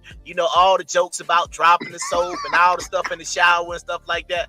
So it's like, I mean, I'm saying no, go ahead. Wait, so all I'm saying is, if that is like, bro, I would rather wrestle a bear. You understand what I'm saying, bro? I would rather, well, I ain't gonna say box Mike Tyson either, but I'm saying like, put me in any other situation besides that. That scare me, bro. You understand what I'm saying? But I'm like, but it's a whole segment of society who sign up like, I want that, bro. Like, that's a scary man, bro. That's all I can say. That's a scary man. That's a strong brother. Yeah, because we gonna get into some new stuff, man. Because the other thing about this, man, if you watch some of the other shows, man, we kind of touched on the Bible, man. We kind of touched on a little religion, man. But something I do believe is the power of life and death is in the tongue. So when they start trying to do all this new stuff and you start repeating it, then you already done gave it all the power it needs. So we gonna go ahead. And what you mean by that though? What's the new stuff they giving? Like people who are born normal are called cisgender. No, you just yeah. That type of stuff. I'm non-binary. Like, bro, like chill out with all of that. If that's what you want to do, that's cool. But once you start buying into that, because you got to understand this stuff didn't exist 10 years ago. Yeah, Nobody's, it wasn't nothing. Nobody's psychology manuals. This is some brand new 10-year-old stuff. So if people want to identify with that, I honestly don't care, but don't expect me to keep up. Yeah, I mean, you can't unleash nothing like that with people who are living through generation to generation, bro, or decade, or what is decade to decade. Come on now. In the 80s, it was no such thing as no cisgender. The 90s, it was no thing as that, and the 2000s, it was no. Come on now, you said a good valid point. We cannot just start creating shit, and this is what scared me about the Bible. If they're creating things in front of my face right now, bro, ain't no telling what they did 2,000 years, 3,000. Come on, I'm watching in 10 years, 20 years, 30. They're changing shit right in our face. They even said that Sinbad didn't make the movie Shazam. Nigga, I watched it all the time. They trying to tell the world it wasn't a movie. The Mandela effect, man, that's what they doing. You can't do that. They changing history in our face, and I'm living that, and I used to watch the movie, bro. Yeah, so that's what I'm saying. So that's the reason why I'm trying to say, if you don't want it to go any further, you gotta erase the trend. And I'm gonna show you in one of these slides. I'm gonna pull up in a second what I mean. But you had somebody else that had a take on this, right? Yeah, I had another person, and this is the most controversial person that could ever have a take on it. Sometimes he's right, sometimes he's wrong, sometimes he love, sometimes he hated. And right after, while we sharing this, while we playing this video, man, everybody share this shit to one person and tell them, look at this shit right now. Say Jay-Z and Beyonce sex tape out. Come on, man, let's get it. Cassie stayed 15 years. Now, you can't make me believe a motherfucker took a 15-year crucial beating and never called the police. Not once. Never escaped. Never paused him. Never slit his throat. You want me to believe Cassie stayed 15 years and it was all bullshit. You lying to me. And plus, man, if I'm spending that kind of money on you, man, don't tell him what I do to you. Man, you goddamn lie. And I just want to tell all the bitches that saying Puffy need to go to jail. He paid that hoe. Gave that hoe $30 motherfucking million. Now I cry with the poor nigga bitch who get her ass kicked and get her eyes blacked and all that type of shit and don't get $1 from these broke ass niggas who be kicking their ass. At least the rich nigga can pay the hoe. Fuck is you talking about, nigga? That's what happened. I played in. Oh wow, my bad. I ain't even mean to do that, but yeah. Oh. That's it though, but that's what he's telling you. Let's repeat it one time. Cassie stayed 15 years. Now you can't make me believe a motherfucker took a 15-year crucial beating and never called the police. Not once. Never escaped. Never paused him. Never slit his throat. You want me to believe Cassie stayed 15 years and it was all bullshit. You lying to me. And plus, man, if I'm spending that kind of money on you, man, don't tell him what I do to you. Man, you goddamn lie. And I just want to tell all the bitches that saying Puffy need to go to jail. He paid that hoe. Gave that hoe $30 motherfucking million. Now I cry with the poor nigga bitch who get her ass kicked and get her eyes blacked and all that type of shit and don't get $1 from these broke ass niggas who be kicking their ass. At least the rich nigga can pay the hoe. Fuck is you talking about, nigga? That's what happened when you get your high value man. High value man go do some high value man shit, and that was some high value man shit. Running down. Cassius. Hey. Boy, that's what he say. Boy, it costs to be the boss. Run her down like a bloodhound. Ooh, damn. This what they got to say about this James Williams. That's why nobody cares about the apology. Nobody cares about none of that. But at the same time, the thing what's been floating also, bro, is that nobody is outraged when it's a woman, though. When a woman has these cases, no one's outraged. Cardi B said she drugged the men and took their money, robbed them, gave them drugs, damn, they killed them. Nobody cared. She's not getting scalded. She still got sold out concerts. Megan Thee Stallion just got accused of the sexual assaults, having sex in the back seat with girls while the driver. No one said nothing. Well, I think one thing that we need to do to even look at that first is we need to look at some statistics, because what people would say is, well, which one is more common, right? So let's check this out. Let's look at something real quick. Mm-hmm. All right, man. So once again, man, it's the worst statistics, man, brought to you by the World Health Organization. It says 1 out of 3 women will experience domestic violence between the ages of 15 and 49. So right there, the women will say, see, it's more common amongst us, right? Yeah. I mean, it is 1 out of 3, though. I mean, and I don't think these 1 out of 3 is just that they're not involved as well. But I do want to show some sympathy if you are in these situations, because it's a lot of mental health men that got the 6-packs and abs that was in the special ed class, the PD class, and all the girls like them because they got muscles right now. So, I mean, I'm just saying these girls are dating special ed children. Right. So you can hear me again because mine started cycling. Oh yeah, your motor started, your generator went out. Yeah. All right, good. All right, so this is what the statistics are for women. So it's basically saying 1 out of 3 women, so around, that's like 34%, right? 33.3, 33.3%. That's what it is, right? So 1 out of 3 women, they say, will be a victim of domestic violence. Now let's look at the men. Says 1 out of 7 men have experienced severe violence from an intimate partner at some time in their life. So what they'll do is they'll say, well, see, with us, it's 1 out of 3, but y'all, it's 1 out of 7. And that could be accurate. That could be accurate because the thing about it is 6 of them men ain't getting no pussy. That's the problem. It's 1 man that's fucking all the women. That's the point. 1 in 20 are having sex with all the women. Kids wise, that's what they saying. And that's what we got to put into consideration too. Right. Okay. So we looked at the men, right? And we looked at the women. Now the part that we need to also analyze is, does the sexual orientation play a role? Because this is the one that I be talking about. You understand what I'm saying? Because a lot of times I honestly think, like, and I'm gonna be honest, this community gets a pass. But let's talk about it, because we said the men, it happens 1 out of 7. The women, it happens, and once again, the sources are the World Health Organization on both of them. So let's see what happens when we get into this community, right? And we got to go ahead and change this up, man.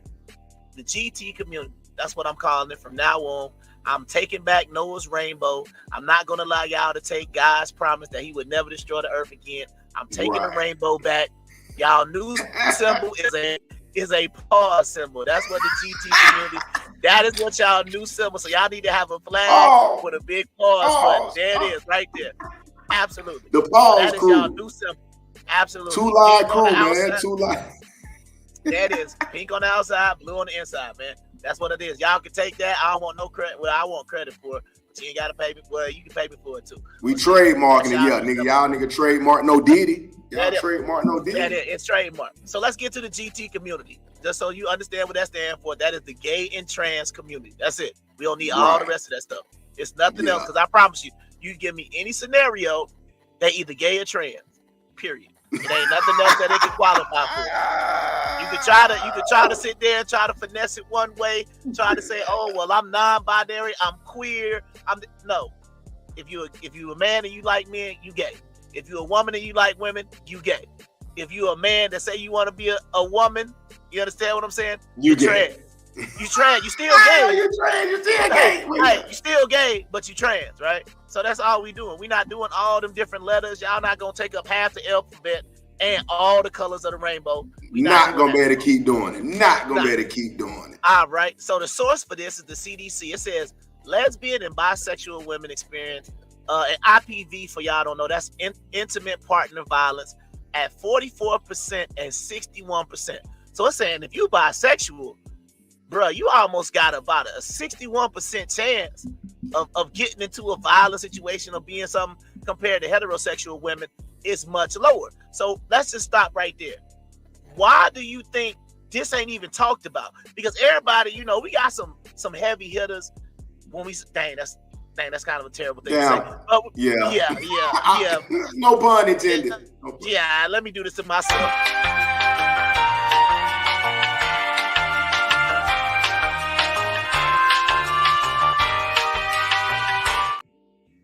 All right, man. Let me try that again. We got some notorious cases, some high-profile cases. You understand what I'm saying? In the heterosexual community. You understand what I'm saying? And I feel like none of this gets ever talked about because it's just like y'all don't want to offend nobody. But hey, if you're in this community, shouldn't you want your story heard? Aren't you important as well? And if it's happening at a higher clip than it is for us, we need to hear about it. Because basically, it's almost like, bruh, y'all are trying to make yourself untouchable, and nobody wants to have that type of conversation. But what I'm saying is, if there's violence going on in your community, it can't just get swept under the rug because don't nobody want to get no obic or ism attached to whatever's going on. It's some ism. They not rubbing and hanging and touching, and then the man reach over and like, oh God, oh no. Hold on, we got to get to that now. So let's get to the men now. So we talked about the women.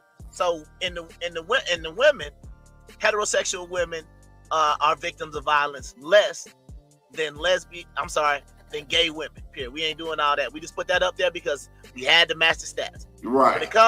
When it come to gay and part-time gay men, all right, they experience intimate partner violence at 26% and 37%. So once again, if you bisexual, it's like you putting a target on your back. Because I told you what happens. If you say I like everything, bro, that means you could get violence from the women and the men. That's what. You see what I'm saying? And you could get it vice versa. The woman could beat on you because she mad because maybe you didn't tell her, maybe you didn't honest. The man could beat on you because he thought you was just all the way gay, but like I said, you just part-time gay. You understand what I'm saying? So gay men can say, hey, they have the lowest rate of violence amongst partners. Okay, right. So that's supposed to say heterosexual men at 34%, but it's all good. All right, and then transgender experience is one of the highest at 54%, but you got to understand why. That's that sneak attack. And I think that's what it is because you don't want to be honest about who you are. You understand? And you could say like it's a dangerous thing, and I agree with what they're saying. If you presented yourself to be a woman, right, and you know that you're not, right? Biologically, let's just go ahead and get this out the way. You ain't having no babies. You don't have no uterus. You don't have a vagina. You don't have ovaries. You can have all the hormones you want. You can have a BBL, surgery, wigs. Everybody knows you're not a biological woman. That's science. So you can't get mad at science because that's all y'all been screaming at me for the last 4 years. Yeah. So when it comes to transgender, you got to be honest. And I know people say, oh, it's dangerous to tell somebody. Why would it be dangerous to tell somebody that you're a woman if you feel that way? Because you know that you're not. Yeah. So it's like y'all need to stop the cap and just go and tell a dude, hey, look, man, you understand what I'm saying? I might look like a woman, but I still have the same equipment as you. That shit is dangerous. You understand what I'm saying? So if you dating on the internet or however you doing it, hey, you got to make sure you tell somebody because that'll be you understand what I'm saying? You out on a date. They is telling them. That's why they got 54%. Nigga, like what the fuck? So what I'm saying is because it's a shot. Because that's my whole thing. If I get on a date, because we already done seen. If you watch the what episode was that? The one where we did the POF. Hey, boy, yeah. That trickery, that voodoo, because I know a lot of people got tricked with that Eddie Winslow meme that had been going around where he was sitting there next to what's her name? Sydney Star. Yeah. When he was standing next to Sydney Star, and somebody was like, "Damn, but Eddie done called him one." I said, "Boy, you don't even know." Yeah, I've been training. You see what I'm saying? So what I'm saying is, this is what's got to stop in that community. You got to be honest before you even put yourself in danger, because I think that rate would drop significantly more if you told somebody up front. But what happened is, the memes went out. Oh, you can't take him to Cheesecake Factory no more. So now you over there at Fogo de Chao, that bill come out. It's like $250, something like that. You like, boy, I'm about to go tear that thing up tonight, boy. Then you might want to let him. And then that man get to reaching down there, man. You know what I'm saying? He get to sticking his hand down there, man, and brother,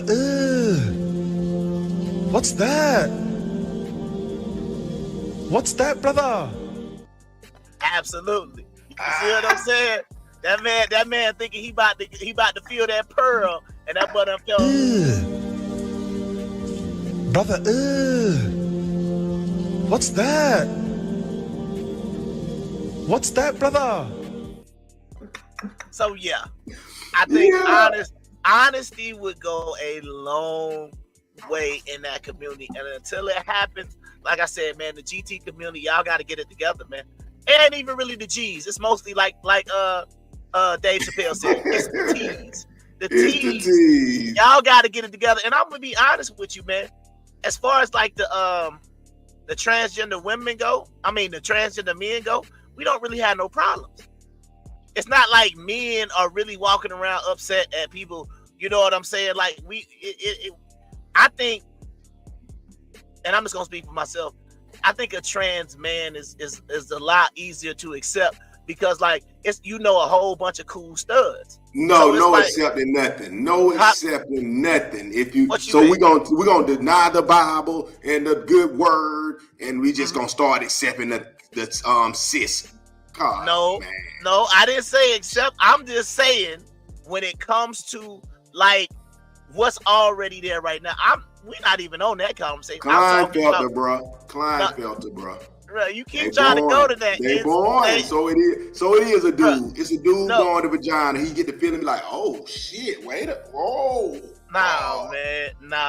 You keep want to push the Klinefelters, but it's not. It's not. Because you gotta think we got a soul, they say. So your soul is gonna be what you think it is. If you look out, when you open your eyes, you look out like, oh shit, I know I'm a nigga. But if some wake up and like, oh, I'm a girl. What the fuck? I got a dick. Oh man, hell no. Once again, it's like if you are going to say it is Klinefelters, then you are making a very strong accusation against that community as far as their manhood goes. Because Klinefelter, if you got that, you can't be packing. Because that is a part of Period. It is. It got reduced testicles, man. Like you not. That's what I'm trying to say. It's not that you can have. Okay. So let me show you something. So right now, man, let's go ahead and get these likes up. Let's go ahead and get this, and we might see somebody who might qualify for Klinefelter.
So if you look at the gentleman in the skates, I still probably say he ain't got Klinefelter either. But no, I'm not gonna say every homosexual person on it, because the other thing about it is then what's the thing? So are you gonna say the gay women is not really gay? You're gonna have to. We're gonna get a panel of 2 of the studs and the other, and we're gonna have to just get to the bottom of it. That's all we can do because the assumptions will never get us the answer. We need 2 hardcore studs and 2 hardcore duds, and go on and see what y'all really feel. Let the truth come out.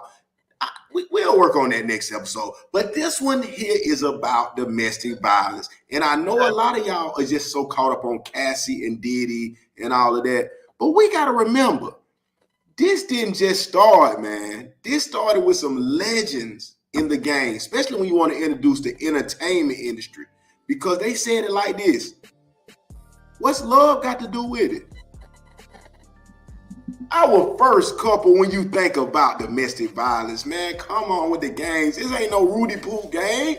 P. Diddy didn't create this game. This was that eat the cake anime. Eat the cake. Eat it. This is my boy Ike Turner and the legendary Tina Turner, man. Why did she stay there? Like they say, why did she stay there? But they were married. But, what is y'all's opinion? I don't want to go too deep into this. We just want to show y'all this is one of the first legendary entertainment domestic violence cases of my generation. If it's some before this, y'all let me know. But what's love got to do with it? Okay. What's your take? What, on Ike and Tina Turner?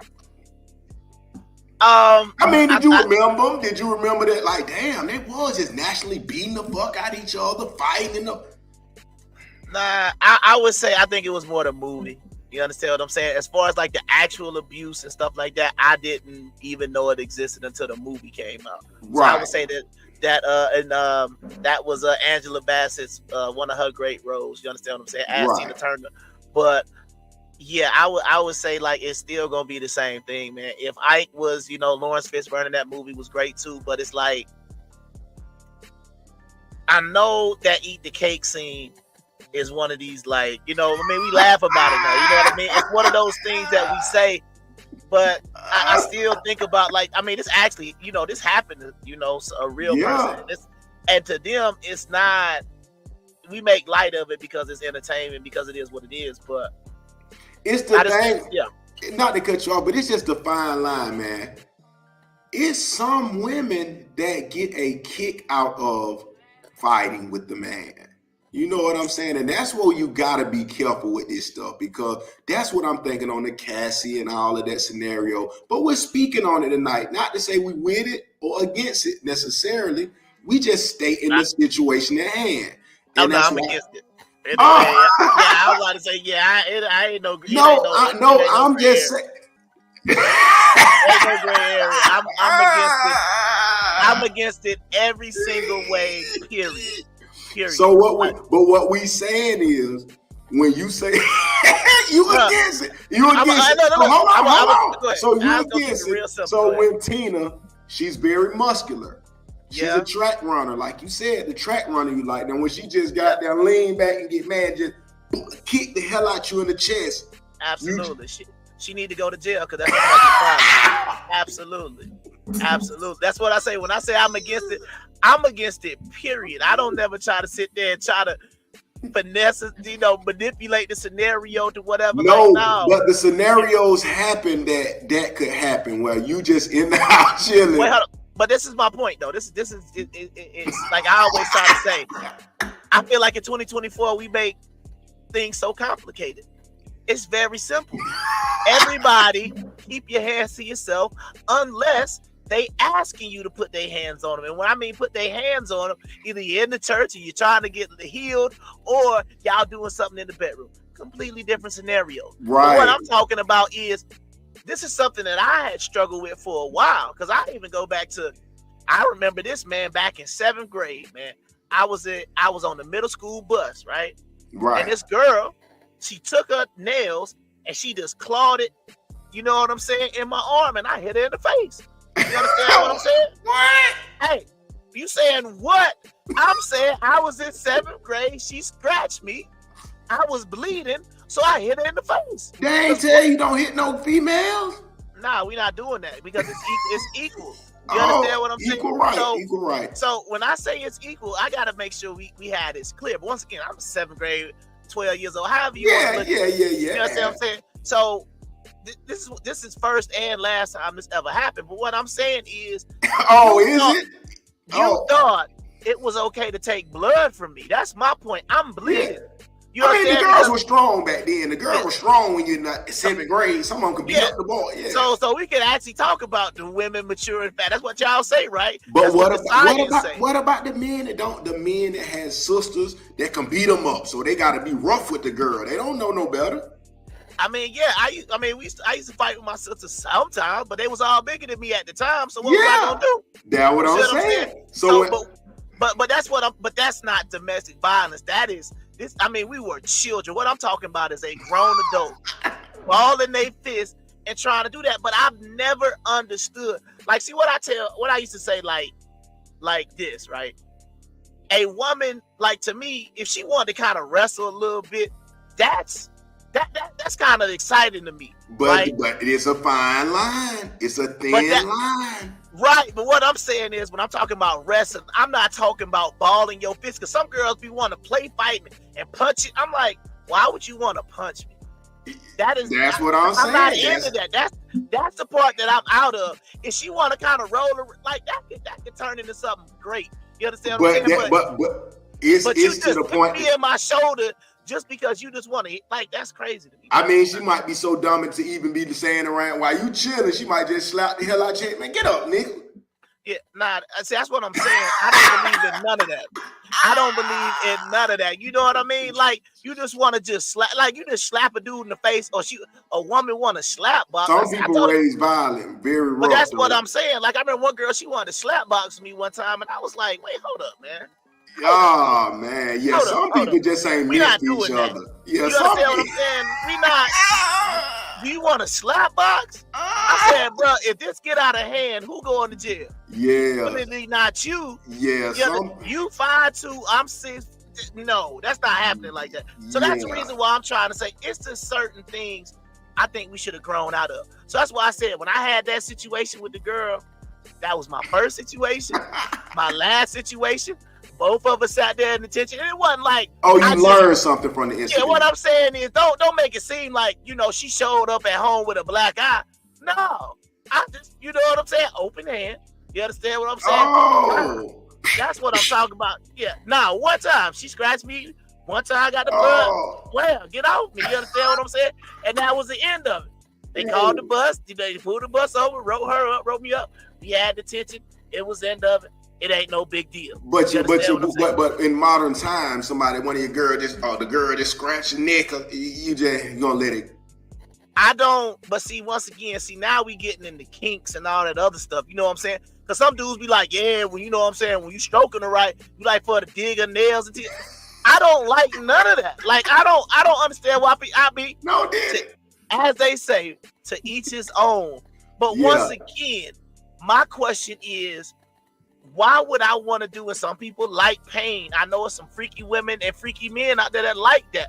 But what I'm saying is, if you believe that causing your partner pain is going to do something to them, you probably want to check out first before you start trying some weirdo stuff. That's all I'm saying. You understand what I'm saying? I think you should have a conversation first, because you know what I mean. You scratch me on my back, I don't feel like, oh yeah, that proves. I'm gonna wake up the next morning, be putting my, you know what I'm saying, be putting my little body wash on, and it's gonna sting when it hit my back because I got a dang. You know what I'm saying? It's like I got mauled by a bear on my back. But what's love got to do with it? Yeah, man, I'm not with no type of violence, man. You know what I'm saying? We ain't gonna get all into the other sexual stuff because that ain't what this show is about. But what I'm saying is certain stuff that you kind of play around with a little bit. You might smack on the. Is that violent? Let's keep going, man. Let's keep rolling. Mike Tyson and Robin Givens now. This was a really high profile case. Most definitely. When I saw Robin Givens and she said Mike Tyson had been beating on her, I was like, man, he beat Buster Douglas worse than me. You know what I'm saying? Like, we're talking about Iron Mike right now. So if he beat on you, I mean, you should have been looking like that Martin. You understand what I'm saying? When he fought against Hitman Tommy Hearns. Hearns, yeah, for sure. And see, the thing is, a lot of people, reason some of these slides is important, man. People don't know the history of 20 years ago. A lot of people that's watching these shows and watching these podcasts, watching us on Facebook, who gonna catch our shorts, our lives, whatever, gonna play them back. They don't even know who Mike Tyson and Robin Givens is, maybe. Some might know Mike Tyson because he's kind of relevant. They don't even know Robin Givens was the Meg Thee Stallion or something. You know what I'm saying? That was the talked about Nicki Minaj back in the 80s, 90s. Yeah. I would say like she was the top actress. You understand what I'm saying? She was up there with she was up there as like Halle Berry, Robin Givens, Boomerang put her on, put her out there. Yeah, she might have been higher than Halle Berry. They were like, now in Boomerang, absolutely. In Boomerang, Halle Berry was the Rudy Poo. Yeah, she was she was the little young intern, and Robin Givens was the fine. You know what I'm saying? And that's what people don't understand. It's people that don't know who she is. So I think this is very important that it led to another publicity stunt. Okay, excuse me. I'm gonna say that. That's the thing we got to look at. Why is all these entertainment people going through the exact same thing? Or is it just been trash ass women that start fights, or men that start? We ain't gonna say who. You know what I'm saying? That's what we, because it's been going on a long time, and this is no different from Cassie and Diddy right here. Right. Well, I think you brought up something kind of interesting, because the other thing about it is, this is the other thing that I've had to learn to do. Just because I can see it doesn't make it worse because I can't. And I think that's one of the things that's starting to go on. It's like, because you can see the video, some people are reacting to it a lot differently than versus if you just hear somebody was in abuse. You understand what I'm saying? It kind of go back to when we was talking about knowing your partner slept with somebody versus actually being able to see a tape of it. Yeah. You understand what I'm saying? And I feel like there have been a lot of cases of abuse, but it kind of gets swept under the rug because there is no tape of him, like you said, running down the hall, kicking or doing all the stuff that we saw in the video. You understand what I'm saying? Yeah. Like, you don't have the video, so you minimize it. And I think that's a problem that we got to get out. Like, if it's going on and it's real. See, this is one thing I really want to focus on. We talk about domestic violence. I'm talking about real domestic violence. I'm not talking about this stuff that y'all be trying to make. You try to get a guy locked up or whatever the case may be. You lie on him. We done seen the movies where the girl, slamming herself in the door to try to get a man. I'm not talking. That's not domestic violence. I'm talking about a man or a woman is literally beating on you where you feel like your life is in danger. I can never get on with support that. What I be concerned about is, like you said, that fake domestic violence. Like, well, I'm gonna divorce him and try to get some money. So yeah, he because that's the thing, right? We be watching, we like Kendra and stuff like that. But what a lot of these women say, well, he got violent. What do you say at that point? Oh, I had a baby by him, but then he got violent. Okay. I mean, because the thing is, man, it's done turned into a cop out, man. I was telling you before, like, I been going through some of the shit. When you out here dating and fucking around and shit like that, when they know you valuable, the women is looking at everything. And like I'm saying, accountability is a far in between type of thing, man. Too many people ain't gonna be all the way accountable for what they worth. You know what I'm saying? So if you a man, like hypothetically, you making 100, 200,000 a year, and you a good nigga, you taking care of your business and stuff like that, you really deserve somebody who equally yoked in whatever terms you want to say, anybody. Because if you start getting these little scragglers and this and that, you know what I'm saying? People who might make 30,000 a year, that's not equally yoked. I mean, even though it's not about them paying, hold on one second, it's not about them paying, or if somebody's just trying to be home, and you know what I'm saying? It's just not equally, even IQ and stuff, and then they would get vindictive, and then it'll be, we hopefully that nobody does these things, but a lot of times they get vindictive to where you like, hey man, you ain't really doing nothing, and you causing problems, and you causing chaos in the fact, like, you wasting my time. And the woman get mad like, oh shit, this is my money. All right, let me try to fake like they might put warrants on guys, because I say this because I've been in the penitentiaries and involuntary vacations, And 85% of the people be down there behind some women, man. You know what I'm saying? And that's the scary part of this shit is like when they feel like they have no more chance, the last thing they can do is get you locked up. Yeah. And that's Yeah, unfortunate. I would just say but I think that term equally yoked is always taken out of context and then always like, oh, a Muslim got to be with a Muslim, a Christian got to be with a Christian. Nah, that ain't what it's saying. What it's talking about is, once again, we got to take it back to elementary school. Yeah. It makes it saying if you're going to have a wagon and you're going to have two horses pulling the cart, you can't have no 8-foot tall thoroughbred on this side and one of them little quarter horses that's the little junior on the left, because it's gonna be all over the place. Right. Equally yoked means y'all moving at the same pace, at the same level that y'all need to be. Yeah. That's what equally yoked mean. It don't mean all the stuff y'all want to make it mean. It just means y'all on the same page. Y'all on the same time. Y'all are doing whatever is necessary to get ahead at the same time. Because if I'm moving faster than you, guess what? That cart gonna get thrown up. Yeah. If you just lagging all the way behind, the cart gonna get thrown up. So that's all that stuff be. That's a lot of folks will just make it about, oh, you got to be black. Both of them got to be black. That is not equally yoked, bro. You just got nah. It got to be, but it's more so like you described, the same page. But like I said, it's hard to be the same page with somebody who has a 2 IQ and a person who has 100 IQ. You know what I'm saying? It's gonna be hard to make that happen. Oh man, see what I'm saying? But see, if folks be saying God ain't real and they be saying that stuff like this, man. But once again, we don't script the show. Y'all know this thing straight live. But this brother brought up the term IQ. Now, that's a brother out there, man, who some people love him. As he said, he gave the introduction. Some people love him. Some people hate him.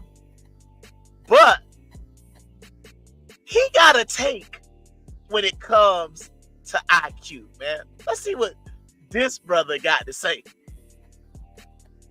Is single for a long time, like 2 years, 3 years or more, it ain't because something's wrong with her, most likely.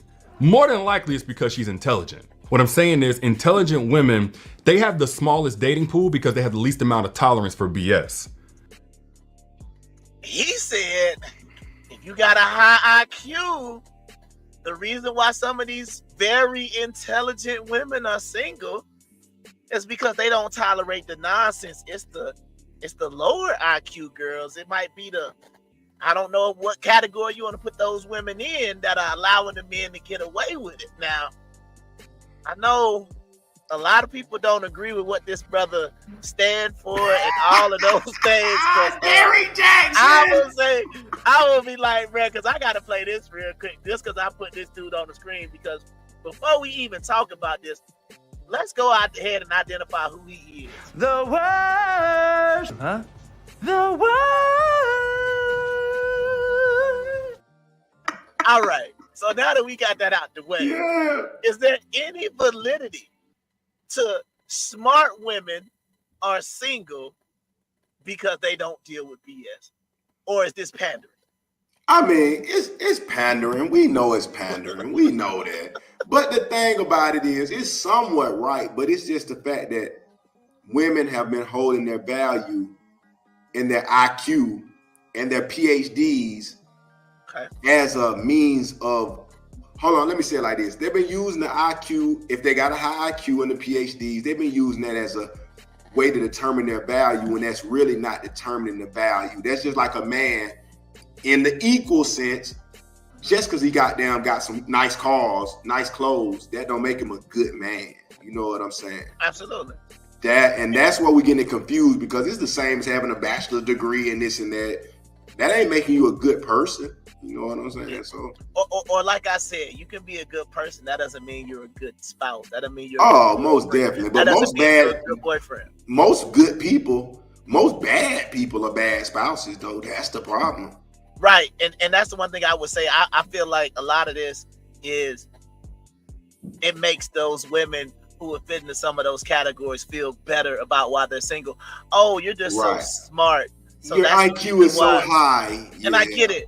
And it sounds good, and you can make it seem like you're about it. But the thing about it is, right, if you were that intelligent and you were that smart, then you should be able to figure out how to maneuver through this dating pool to get you a man, because that's the other part that I've been trying to say for the longest time. Men are simple. Women are way more complicated. Biologically, y'all are way more complicated than we are. You understand what I'm saying? So it's a situation where when I hear things like this, it sounds good and it can make you feel good to go to sleep at night saying, oh, well, this man said the reason why I'm single is because I'm so smart.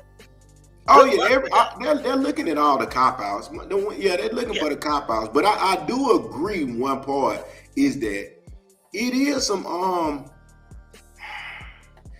it's a me. I mean, when you have an IQ and the woman is smart, it just make her think she deserves too much. I mean, a certain level, which can be true, but it's gonna be hard to qualify that, because I mean, you gotta be a good woman in general too, because niggas is not going for just money and then you don't get to spend none of the money and then you don't supposed to provide at all. So the money really, I mean, like.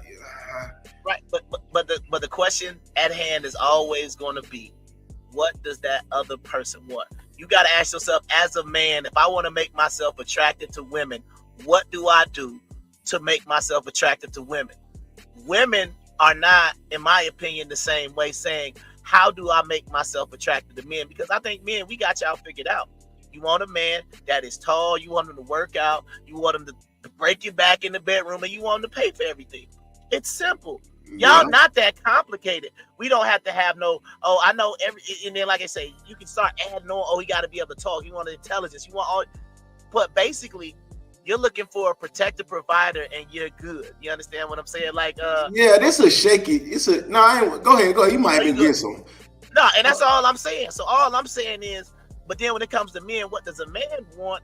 A lot of times we're more simple, and it's like y'all want to continue to complicate it, but you're not fitting the mold. Like every man, like you said, 85% of the men that you could have ran into in jail were there behind a woman. Either you trying to get money to get one, you might be there because you was dealing with one and got caught up in some foolishness behind them. She's telling you about another nigga, or he done said something to her. So your sister said something to him, so you shot a nigga. Like I'm saying stuff like that. It's sometimes the woman's fault to even keep getting into situations like this. Yeah, you know and that's what that's what all this single woman shit leads you to. Multiple men, multiple this. So it's like a lot of shit can't be. It's gonna be hard to fix things with everybody chasing the same exact thing and having the same exact requirements, and they're not the right requirements. It's not about your character, like you used to say, and all that. None of that matters at all right now. It's only about the money. And like I said, with him, he's saying the IQ and this and that. But it's right but it's just the fact about it now. You gotta add in all elements. Men are not even, the single mothers are raising the boys. They are not telling them to go to a trade school. They're taking them to a regular college to go get a goddamn shit stamp degree. A bottom of the barrel degree, journalism or something, you know what I'm saying? Social psychology, the same shit, like a girl. Then you're mad that they don't have the trades to do welding, construction, agriculture, art. You ain't taught them nothing. Or you know what I'm saying? And that's the problem. It started from the top. Yeah, but I mean, this was a little thing that I had made, but this is what I said. Basically, this is, if we being honest, ladies, this is basically all y'all want. Money, please. Money, please. You want an ATM that can produce, that can protect you and blow your back out. If you have everything, that's it. Yeah, now this generation right here, it's become even more about that. Because I mean, men are supposed to provide it if you got it, whatever. What the problem is, they just done made it unrealistic to provide in certain scenarios. Yeah. And like I said, if the man is not being raised by men, as in passing down construction businesses, passing down dentists, doctor, you're gonna have to do something as a legacy kind of, because no job is paying these astronomical amounts of money unless you're in California, New York, Boston. They're not even paying enough in these other states for nobody who doesn't have major credentials. Right, and I would just say the you know, I'm gonna see if he say something else that might be crazy on the rest of it. But I just want to say real quick that I think that this is one of the major problems, because men, we know, or I would say a good man, because I got another video about the whole provider thing. We don't still get back to it, but as a man, I think it's natural for us to provide. The problem is, do you deserve to be provided for? That's my issue. Because I was raised to be a provider. I was shown it. I saw the blueprint. I wanted to duplicate it. But then the problem came in. You just believe that just because of your gender, that automatically entitles you to be provided for, and you don't have to do anything to earn it. That's where I'm always going to be. The same way you clock in for your job, I'm asking you to clock in for me. That's the difference. Everybody just wants something for nothing, and it don't. That's that, like they say that everybody get a trophy generation. No, ma'am. If you the MVP and you scoring 15 points, then guess what? You're gonna be the MVP. You're gonna get the MVP trophy. You're gonna get all the awards. If you just on the basketball team, you just get a participation trophy. But you want MVP level rewards for participation trophy level activity. What you got? And you're right about that, though. That's the thing about it. Their position now is, if a man do provide, shit, there's so many options, so many niggas in your DM, so many this and that. It's too much going on, and nobody want to build nothing right now. So that really killed everything, like I said. And what's been a dilemma even since the Godfather Kevin Samuel. It's going to take some older men to have all this money accumulated. But then we got the problem of the matter is that girls are seeing so many rappers, scammers, and drug dealers. I remember when that's all I did. Everybody selling drugs. Oh, we making $3,000-$4,000 a week, $2,000. So you ain't, even if you ran up and gotta make it back and put it back, you know what I'm saying? I ain't saying you just make it 2, 12, 13. Nah, you will make 2 bands, had to spend back another 1,000, make another. You know what I'm saying? But that will make you think that you're worth $1 million when you really not really making that much. You know what I'm saying? Absolutely. Grossing, you wouldn't even gross still probably 4,000 total. Grossing 5. Some niggas, when you know when you got your shit going, you'll be got to make you 20,000 a month. But all I'm saying is, I think that's what got it thrown off, because the scammers, they going a year. They're going 1 year, they going hard. Next year, they don't make $1 the whole year. Yeah. You know what I'm saying? I get you. And they got money thrown off. There we go. Let's get back to these domestic violence veterans. The veterans. R&B and the queen of R&B, man. Bobby Brown and Whitney. Yes, sir. Now, see, this is my thing, right? And once again, I've already made it very clear. I don't stand for domestic violence in any capacity. But my question is, why do they stay? That would be the question that I would want to ask anybody who's been in one of those situations. I know what Charleston White said. I don't agree with him talking about she got paid to get beat on. I don't agree with none of that either. But what I am saying is, if you've been in an abusive relationship for 10 years, why are you there for 10 years? Like, to me, it's like I said, bro. I mean, I done had to say it like multiple times. You got, like I said, you got one time to hit me and I'm out. You got one time to bite me, I'm out. You got one time. It don't even matter what it is. Anything that I'm just like, yo, don't do that again, and you do it again, I'm out. Like, because I give you that first one. You know what I'm saying? Oh, boom, you hit me. Bro, why did you hit me on my shoulder, bro? Because my dang kung fu instincts could have chopped in, and I would have dang chopped you in the throat. But now we're in the emergency room because I done dang, almost split your esophagus in two. But the thing is, it's easy to say that unless you just like the person. That's what been the issue. People are just infatuated with the person before it even get to there. So when it get there, how you gonna just flip off? Oh, I don't like them no more. It's hard when you done already got so infatuated. You know what I'm saying? But then once again though, my question is, then at what point is it no longer domestic violence then? And that's just y'all relationship. That's what it really is. Because if you see Cassie, and that's what's scary. Because when Cassie hit the floor, she wasn't hurting, crying, she just laying there like, again, this motherfucker. I mean, that's the thing, though, bro. It's like I don't know what we doing. If I mean, and that's just my whole thing, man. I would never tell nobody stand on. And I understand you saying you can't just cut the love off. You can't love, but I'm like, bro, I could dip if my chicken ain't cooked right. You understand what I'm saying? Like, you gonna stay when somebody beating? And I get it. The love can be there, but bro, it's The like, thing is, but you hold Go ahead. on. If you're gonna say that, the thing is, you can't speak to them people again or nothing. It's hard to do, especially if you start talking about fiancés and trying to get these people are not. Who can stop talking to their mate in the drop of a dime? Right, and I get that, but it's a situation where it's like we could compare it to something like cheating, and I'm not saying they're the same. But what I'm saying is, somebody cheat on you, that'll make you change your outlook real quick. It still won't never be instant if you actually love and care about that person. But what I am saying is, that's kind of sort of the closest thing I can compare it to, because it's like, oh, you cheat on me, oh, I don't even deal with her no more. You understand what I'm saying? Because you know, and you feel like that was that hurt. But what I'm saying is, this person is physically, and more than likely all the other stuff they're gonna throw in there, emotionally, verbal abuse, all the other stuff they're gonna throw in too. But what I'm saying is, bro, once somebody done put their hands on you, bro, I know it happens. I know. No, you're right, and you're right. But I just say the way I feel about cheating is the same way I feel about abuse. You ain't got no more than one time. The first time I'm out. And you're right, and that's how it should be. But the fact of the matter is, most people are with somebody because they wanted that person. Now, when they get into a heated debate, same as a sister, right? You get in a heated debate, you don't stop loving your sisters because y'all fought when you were kids.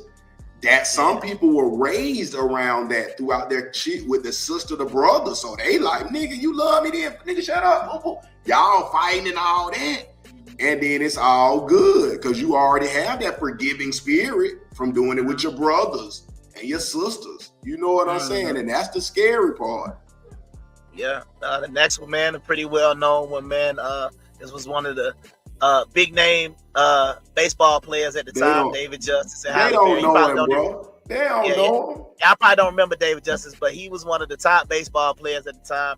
I wouldn't say he's a Hall of Famer, but in his time, in his day, man, David Justice was, like I said, he was an all-star and everything like that. He had to be an all-star to be dating Halle Berry in her prime. Gotta know that, yeah. So, yeah, but once again, this was an episode of domestic violence, and it seemed like after this happened, his career kind of just spiraled out after that. Yeah, it was over with. But that's what I'm saying. It's a lot of stories behind these women, and this is what I be saying about the PhDs and these good jobs. Man, it be women that's so battered and scarred, man. When you this beautiful and dumb and pretty your whole life, man, these hoes be having so many miles on them, man. Be done been with so many niggas beating them up. So many. It's like, man, this dating pool is full of piss for real. And that's the thing, like you said, 1 in 3 is sexually assaulted or domestic violence, and I'm like, that's a lot, man. Yeah, man. Because we didn't even get to the sex. That was just like violent. I don't think that included like sexual, like molesting and raping. I don't. And I looked that up before. I think it's 1 out of 4. Yeah, that's tough. So that's what. If nobody don't know what we stating and what statistics we saying, it's like every 1 out of 3 women have been in domestic violence cases or sexually assaulted and this and that. So you catching somebody else punching bag half the time you date somebody. So you wonder why she just flipping out every time you say something. You know what I'm saying? Damn. Absolutely. Let's see. Oh man. Breezy and Rihanna. Woo, the classic of all time. Damn, go ahead. Now I just know Rihanna is feisty and fiery. I know she like, fuck nigga. Shut up, fuck nigga. Like, oh, what you But you know W.O.R.S.E came out on this one, said Jay-Z gave allegedly Jay-Z gave Rihanna the herpes. That's what the story is. At 15, she was 15, he done been sleeping with him because he signed her, gave her herpes. She had an outbreak. This thing, Chris Brown had an outbreak with the herpes too. He like, man, what the fuck, shawty? What this is, shawty? She like, boy, I got that bomb. You like, I got that bomb. Brother, What's that? What's that, brother? Yeah, so Chris Brown had that breakout. That nigga had about 7 star crunches on his little Peter. So he like, what the fuck? Punk, shut up, bitch. You bitch, you gave me the hurt. That's what W.O.R.S.E say. It's a possibility. Jay-Z was stroking Foxy Brown at 15 too. And Aaliyah. Well, but ain't nobody speaking about Jay-Z right now if all those allegations are correct, because he should be. That's why they were saying after Diddy, they saying Jay-Z might be next. Exactly. This the 54th year. This is the year they knock niggas off when they turn 54. So Jay-Z could be next. Because they got a lot of allegations on him. Wait, Jay-Z 54 this year? Yeah. Yeah. Check it out. 54 is the year. Well, they didn't get R. Kelly when he was 54. Did they? Nah. I don't even think you R. better Kelly. check. You R. better Kelly, check, buddy. Man, R. Kelly is not. You R. better Kelly check. 57. You better check, buddy.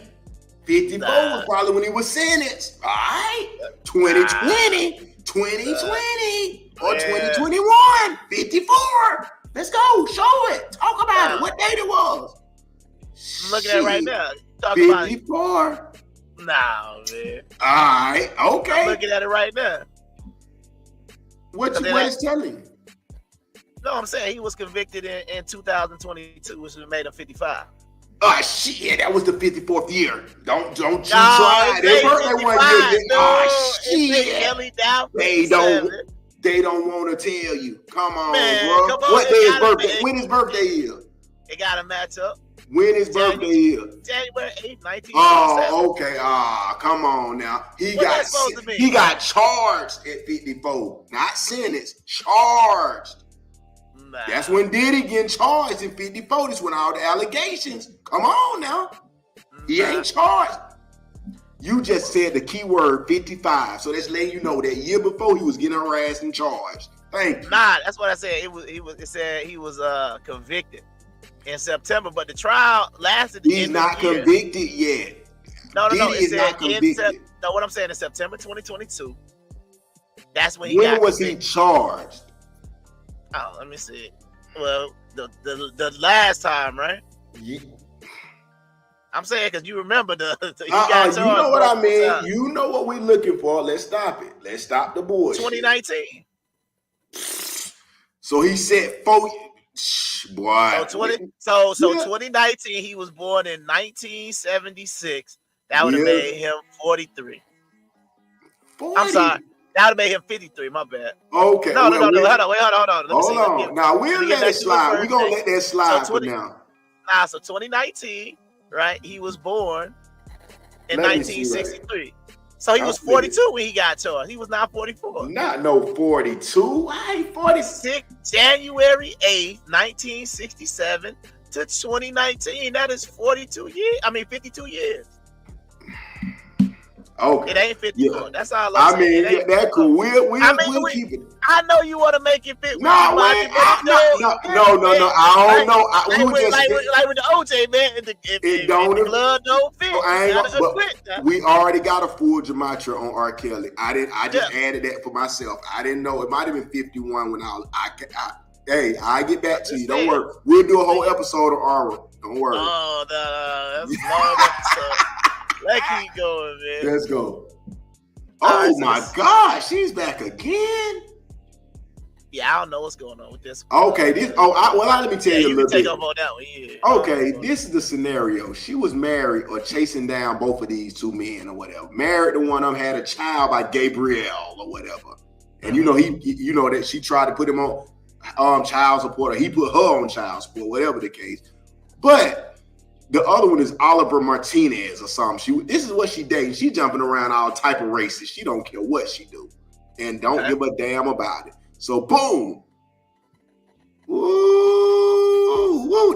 She got the men fighting over each other. They fighting for the girl. They fighting her. She in the mix of it. She fighting with the other man. And man, it was deep, man. So we just letting you know that sometimes Jezebel plays a part in this. She just sit back smiling and looking pretty and speaking different languages. ¿Cómo estás? ¿Cómo estás? Why the men? So you telling me she was dealing with, so she got the two men fight because she was dealing with both of them at the same time. Yes, and she was involved. She pulled somebody's hair, punched a nigga too, and all type of shit. It's just showing these women are pretty girls are dangerous, they say, and they will fuck up your life, they say. That's just what I hear. Okay. Hold on. Okay, let's get this commotion started. This little commotion. So Joe Budden, we know he's another popular podcaster, right? So you remember that, or if you don't remember, about the time Scrappy was fighting Stevie J, Joe Budden was going with Tahiri. They were all over the thing. So Joe Budden, anyway, he wanted to jump in some shit right quick. He wanted to add these little 2 cents right quick about the Diddy That situation. video let me know how much you couldn't leave. If I took it for granted that's what I took for the video let me know, just how trapped this person was. Because this is the maximum of power dynamics at display. This is the Michael Jordan of power dynamics at display. Or more. And even her in her filing wanting a jury trial. It's all like the power that this person has. I don't even trust a judge to hear. He can get the judge on this. Like I can do all of this and still get no result because this person's too powerful. That's, and I'm gonna jump around for a second, but sure. That's the thing. Joe Budden got a good point though, but the thing was he's saying how this shit go, and they're mad at him because he's been a nigga that's known to beat some ass all through the years, beating up all type of bitches. But he got a point. And what do you say about this, man? Or maybe you don't understand. Whatever your profession is, whatever even when you was in the military and the army, whatever, if the highest ranking general, the highest paying truck driving leader says, you know what, you get every truck in this brothel, it's yours. And it could be we'll keep it thing. We ain't gonna take it to the industry and get we gonna say it's a woman. She has all these things. I don't care if you're married, I don't care. She got everything you're dreaming for, your goals. She got 55 semi trucks ready for you. They're yours. All you got to do is come into this house and you're going to get it started. Most are not going to be able to turn down their every dream. Yeah, I mean, but my thing is, I think they know what it's going to come with, though. You know what I'm saying? But I don't necessarily know if, I always feel like, we always talk, I mean, not the casting couch and all that stuff, we know that's real. But I feel like I don't necessarily know if you signed up to get beat on. Or I don't know. You know, but what the thing is, it's a cost to fuck with these big time people. Like I said, it could be where you just don't get no sleep. It costs. It's so much time to run around it, but you can't even lay down. Every minute we're making money. We're doing something. You're in a truck. You're dispatching. You ain't gonna think about that if the first prize is said, you get 55 of these trucks that you own today. It's gonna be hard to think sensibly like, well, I don't want to get the fine laid on. Nah, I mean, but that just depends on, like I said, it always say, man, what is the cost for whatever it is that you're talking about? You understand what I'm saying? Like, if you are willing to, like, you gotta ask, like you always say, what's the catch? Yeah. What's the catch for me to get those 50 trucks? It ain't just like, you're gonna put them all in my name. It's always gonna be something, because it sounds like you say it's almost like a deal that's too good to be true. But that's the thing. That's the thing, though. This deal wasn't too good to be true. She fit the requirements, and you will fit the requirements. But it has to be. I mean, I'm gonna say it like this: it's everything you ask for. That's the question. Is it in? And this is the thing about people in life in general. Most people are gonna go for what they want. Like, you know what I'm saying? Even if it's the job, if it's the position. So if someone is giving you that times 30, what can you do? You go automatic, especially if we can't even say single, because Cassie left Ryan Leslie because it looked better. She left the good guy for the bad street guy. Right, all right. Well, real quick, man, because I forgot to do this in the last hour, man. Hey, once again, man, the W.O.R.S.E podcast is brought to you by Car Gas Creation. So make sure you go to cargas.com, get your oils, get your body butters, get your scent, candles, all that good stuff, man. So let's go ahead and check that out.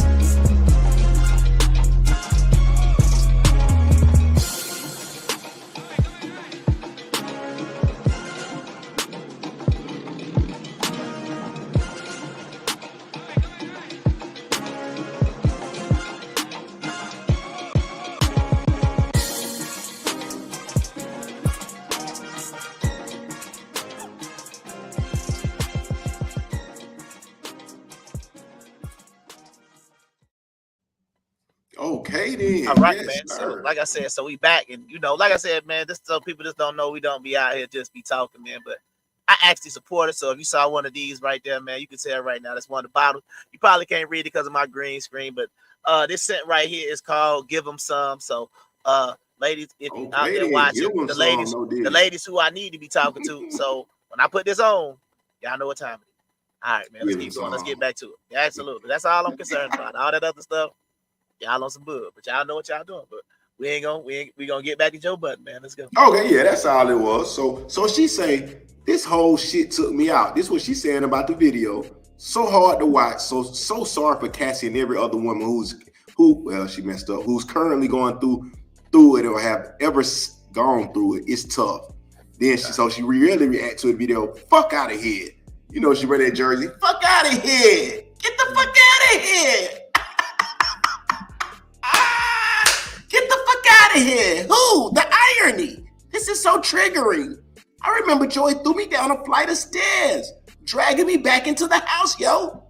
And me having to talk with him and letting me go, son. What do you think, though? I mean, did we forget about Joe Budden? He was known for just beating the fuck out of woman, though. I mean, but that's the other thing, though, allegedly. Right? But this is another thing, but this is the reason why I always like the whole money conversation just annoys me to no ends, because I mean, when you even look at Chris Brown, like y'all forgave him, and I mean that was savage. That's the one of the top people in the industry, somebody who got a whole following. Barely even talk about Chris Brown beating Rihanna. Why is that? You understand what I'm saying? Money, talented, whatever else you want to put, accolades he got in there. Y'all will forgive based on the money. So let's think about this, like you say, with the Diddy situation, even with Joe Budden. I don't know what happened in the situation, but it's just like, it just tell you where we at in society where, like you said, throw morality out the window. And if you got enough money, the same way we saw Weinstein getting off, you understand what I'm saying? He out of jail now. It's just like, bro, if you got enough money or power, like you can do anything, man. But a lot of it's sad. And it's really like you saying what you said. Is domestic violence really a problem? I mean, we got the situation. Well, no, I'm gonna ask that. I'm gonna ask that first, because that's the thing. If you go into the extreme of doing, putting a toe tag on somebody, now that is extreme domestic violence. But the choking, wrestling, fighting, punching here and there, like I'm starting to think that long as there's enough money in the play, nobody really cares. Because, and then what I seen also on the podcast, and this is a part I had to add into it. Even Cassie, she's not giving none of those millions to the battered women's society or nothing. Not that I know of. I could be wrong. Correct me if I'm wrong.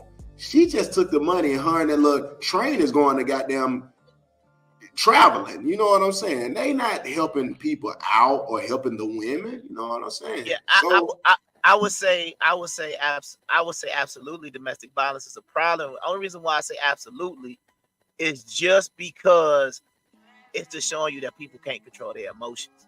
Because that's what it is. You understand what I'm saying? Diddy was talking about, even in his apology, how emotional he was.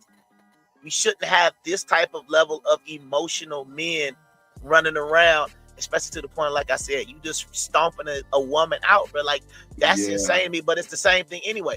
A woman who's doing the same thing, that you are that emotional that the only way that you can think about doing something to a man is by trying to physically hurt him.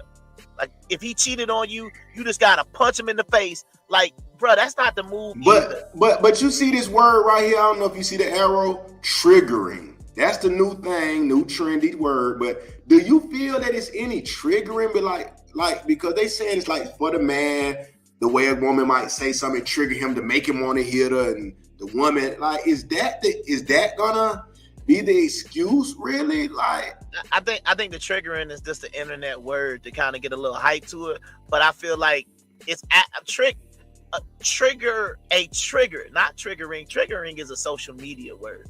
You understand what I'm saying? But a trigger means like something that happened to you reminds you of that traumatic experience, and it causes a reaction. Triggering is just something like you could just say, "Oh, I was watching these white girls dance on the internet, and they were trying to twerk, and that was triggering." No, that's not triggering. Right? It's dumb. That's what I'm saying. I'm at a man. It's just strange because, like I said, my thing is this. What I've noticed. Women don't want any rules right now. The new society is that women do not want any rules. And from what I've seen recently and what I've even been in through and what I've seen others go through, once you start trying to lay the law or even put some rules into effect, this is when the woman gets ballistic because they haven't been trained properly to be a wife or even be submissive to a man or even respect the man, because 9 times out of 10, it was no daddy in the picture, bro. And everybody be overlooking that. And maybe that's a trigger, maybe not, maybe somewhat. I just know that if you don't respect the man telling you or putting discipline in your life or structure, it's gonna start a fight.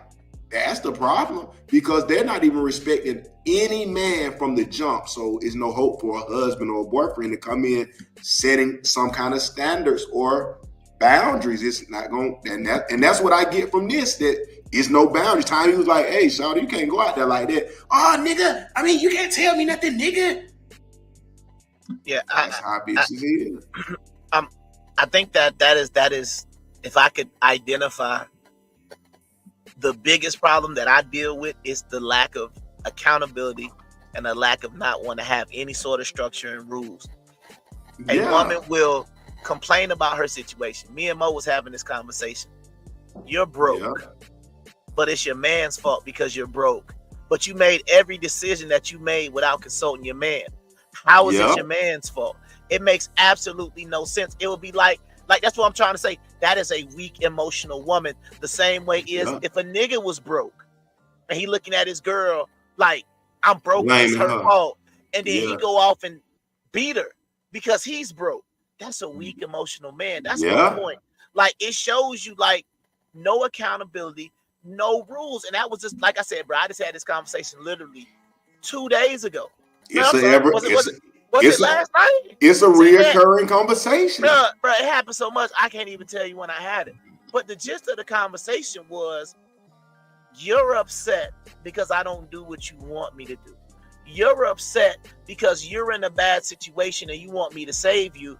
But when I threw out the lifeline and said, "Hey, can you help a brother out just help me get through this little bit," like you say, help me get through my little storm, and we gonna come out on the other side. Yeah, that's life. You got it. Right. It's not gonna be no 30 years of consent. It will every now and then, but if that was the case, it would be way more than 1% of men successful like that. You know what I'm saying? And that's my point. It's like, as a man, it's like, bro, we built to hold it down until we die. You understand what I'm saying? That's how we built. But it's like, bro, if you got somebody that say, "Hey man, let me snatch that off for you a little bit, bro, relax for a little bit," and you get to exhale for, you know what I'm saying, for a second, it don't mean that you not ambitious, that you not still striving for greatness or nothing like that. You just like, well, damn, but it's good knowing that. You understand what I'm saying? Since I held you down for a certain amount of time, can you hold me down for a little bit so I can get us even further than we are now? That's what it's supposed to be. It's supposed to be some kind of teamwork where together we plan something Because we're gonna stop the misconception. Ain't no everybody linking up filthy rich. Let's fucking stop it. The PPP is over. Nobody's just filthy rich and just linking up and throwing their money away to every woman. That shit is over, man. Yeah. We gotta, you know what I'm saying? It's done got to the point. I just want to go back and do a flashback right quick, and then you can carry on. It was never even a topic of discussion about nobody being rich is the only way you can date back in our day, the 90s. Nobody was looking at only rich. Come on, man.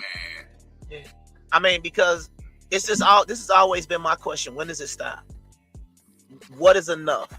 Is it ever enough? You understand what I'm saying? Because like I said, bro, it's like this, bro. If you hustling, you know, like, and that just might be the difference that separates that 1% because they never stop. But what I'm also saying is, let's get outside the 1% for a while. Right. You got a man, right? He a plumber. He right. say, you know what? You like I'm gonna give the women the credit. You motivated him to start his own plumbing business. Cool. Now he got 2 plumbers that work for him, and he just doing maybe about 5 to 10 jobs. He making a good $250,000 a year.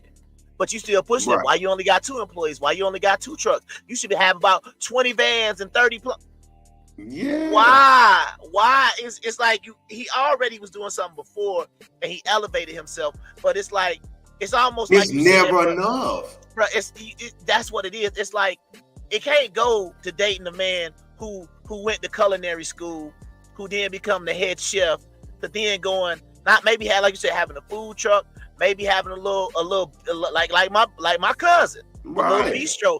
Ain't no Papados, ain't no Cheesecake Factory. Yeah, it don't get that far. It is what it is. But if his woman was pushing him like, yeah, we got 1, boy, we need to be trying to get 75 across the United States. There's nothing wrong with that. Right. But what I'm saying is, if he just say, hey, I'm cool with this, man. I can put my heart and soul into this one. Hey, look, we got a good work schedule here. We're off every day at this time. Yeah. Why is that not sufficient? Why is it that you got to take it to the nth degree? And that's just my whole point, because that's what I just be trying to figure out. When is enough ever going to be enough? And it's just like, yeah, it's almost like, and it's the thing that I'm starting to realize now too. And I figured this out too. Yeah, you got some valid points, man. Don't get off track. You got some valid points. Because this is one part I've realized, bro.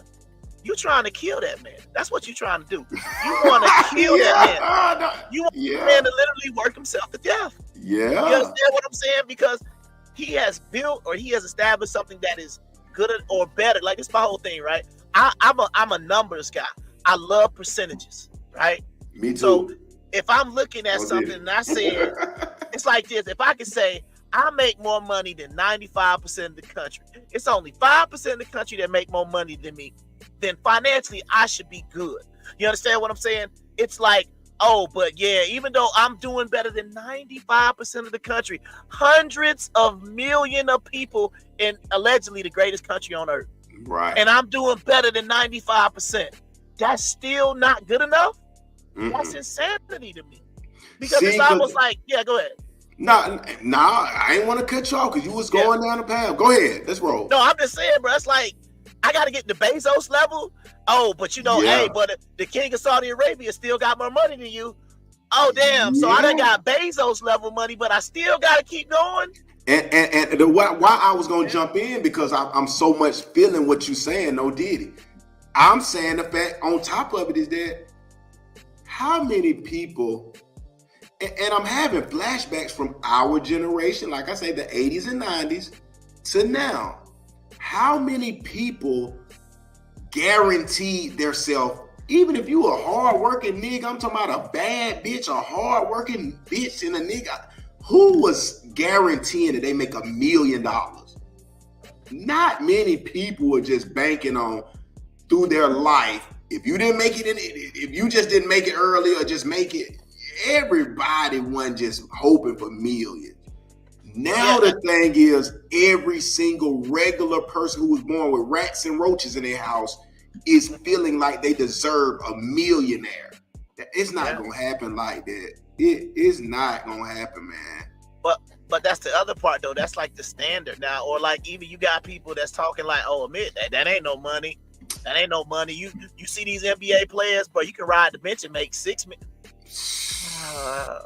As compared to an NBA player, yes, $1 million would not be considered. And like you said, you got to think of the shit that comes with that little six. You're riding never home and don't even get no recognition or no playing time, no nothing, no spot. So when you do get your money, you blowing it trying to get, and you ain't getting nothing. Come on, that shit. It's a lot that come with that shit, man. I'm talking about every day you're working out in the gym. You got to do push-ups. Come on, man. You're getting 6 months a year, 4 months a year with your family or kids. Like, come on, man. It's a lot behind that shit. But that'd be like my main point, because I'm just like, there has to come a point in time where, like you said, enough is enough.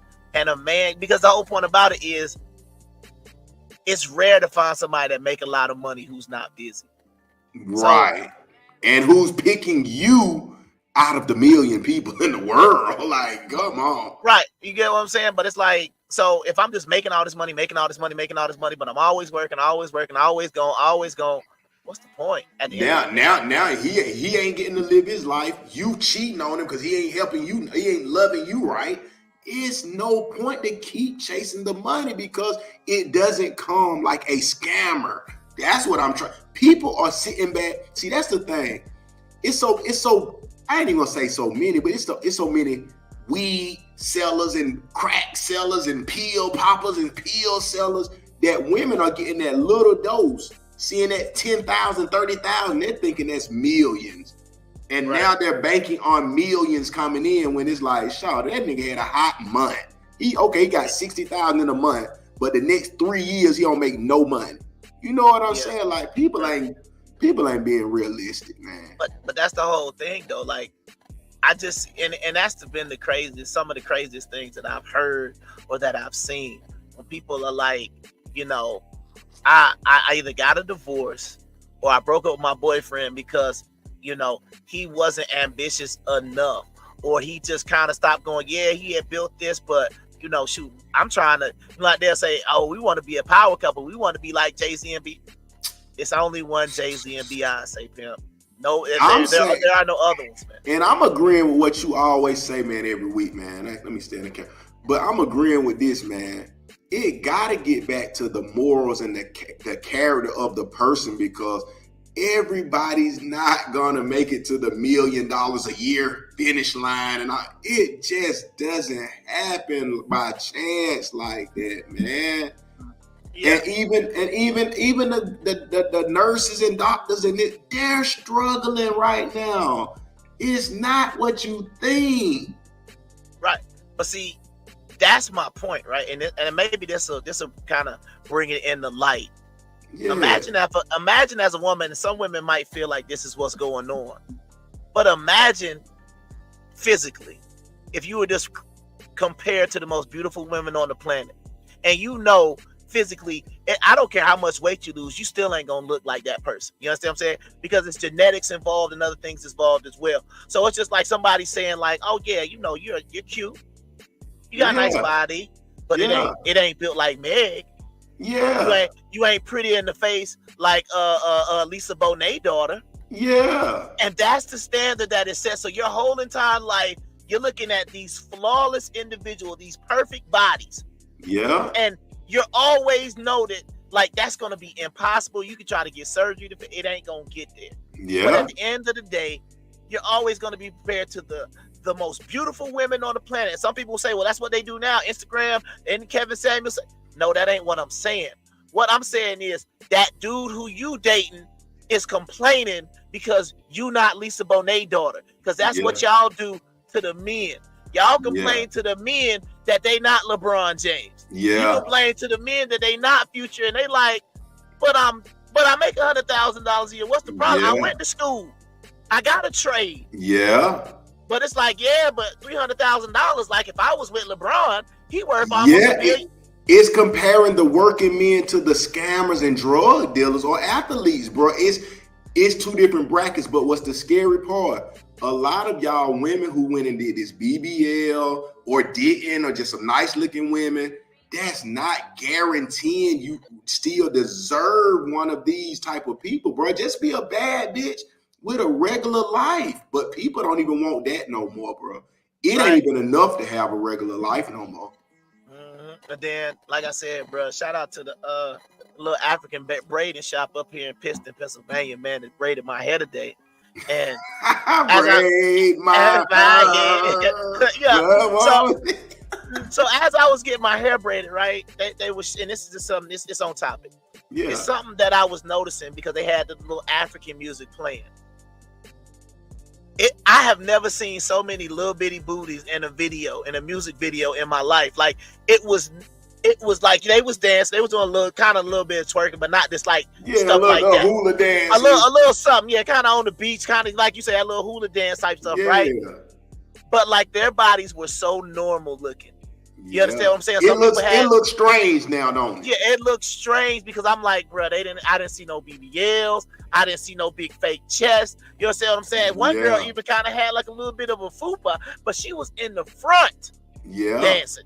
You see what I'm saying? And I'm sitting there looking at it like, bro, how in the world? And I mean, like even the most basic looking women. One woman was sitting there. She had a damn cornrows in. They was kind of like frizzy. It wasn't even like on our videos, bro. Women got to be flawless. Right, man, an African video, bro, like she had them braids in for 3-4 weeks. And anybody who done seen a woman or a man with cornrows after 3, bro, that thing be looking dusty. But she's a video girl.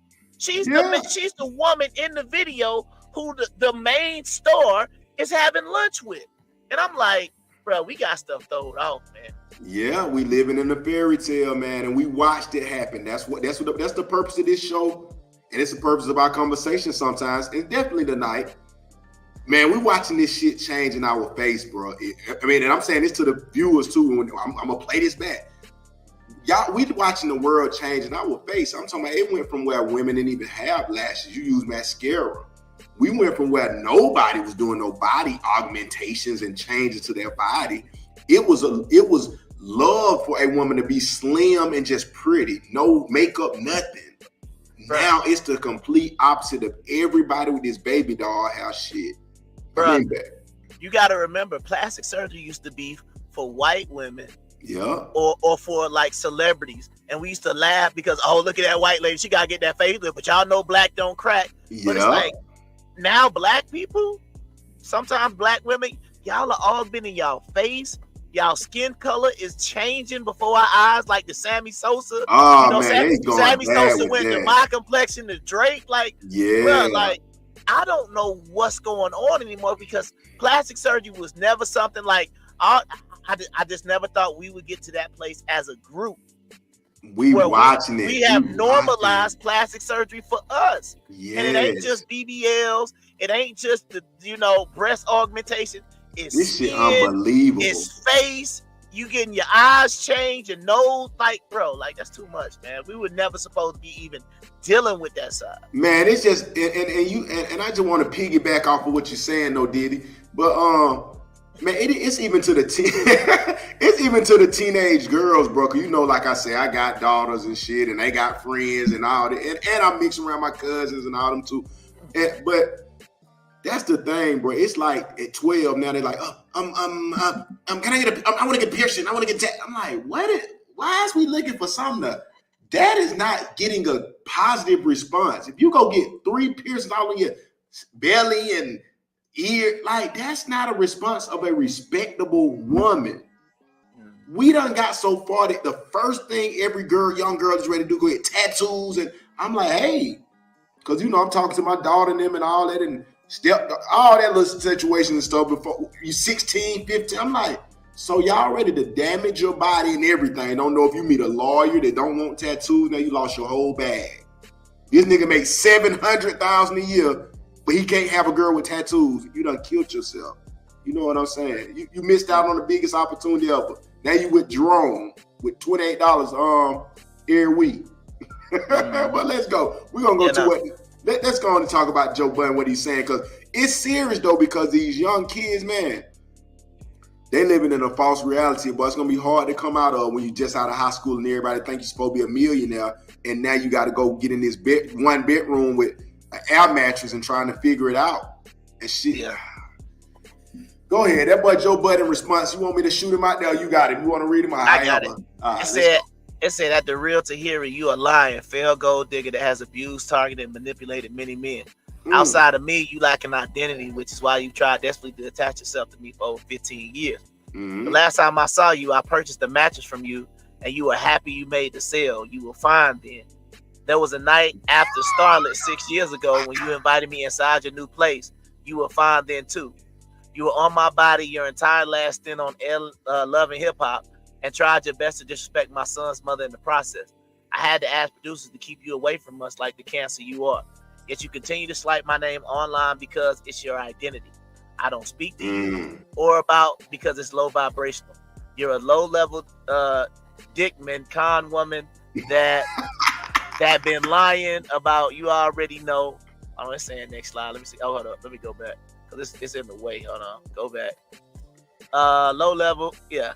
Low level. I pray you heal and move on one day. Hopefully this is our last exchange. Prayers to all real victims. Yeah. That's it. It's hard, man, because like I say, you can't always believe the women, man. The women out there hurting and just naming and doing shit. You know what I'm saying?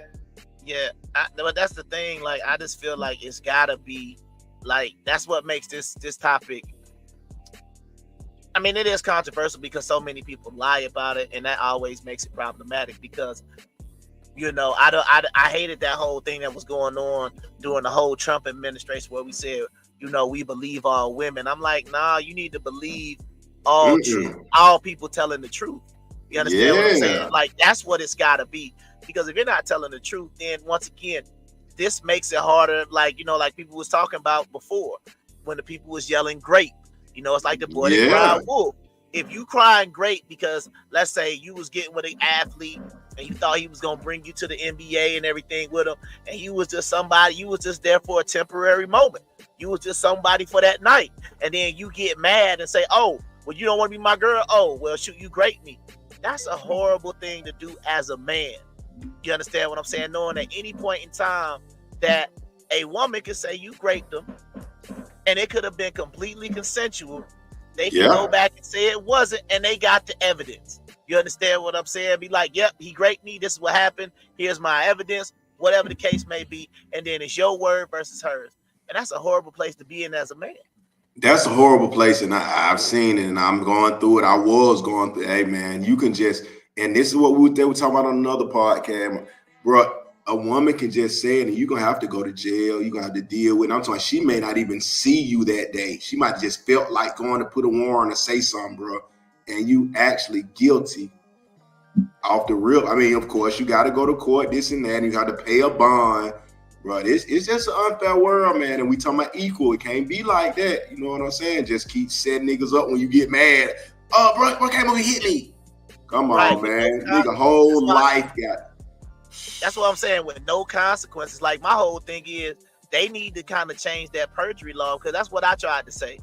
Yeah. If it is proved, because once again, it's one thing if you get acquitted, but we're talking about you're just a compulsive liar.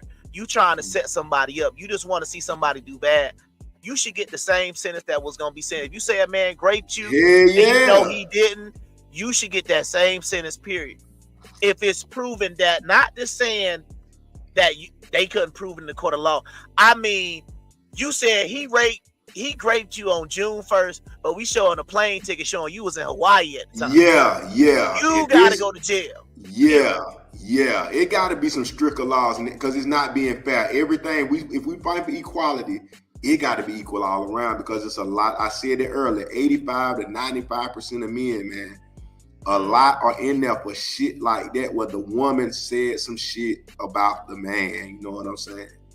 But we're going to get to the list. This is Rocky Thunder jumps in the chat and names the multiple women who were allegedly abused by Joe Budden. Hold your head up. Speak your truth when you feel like it.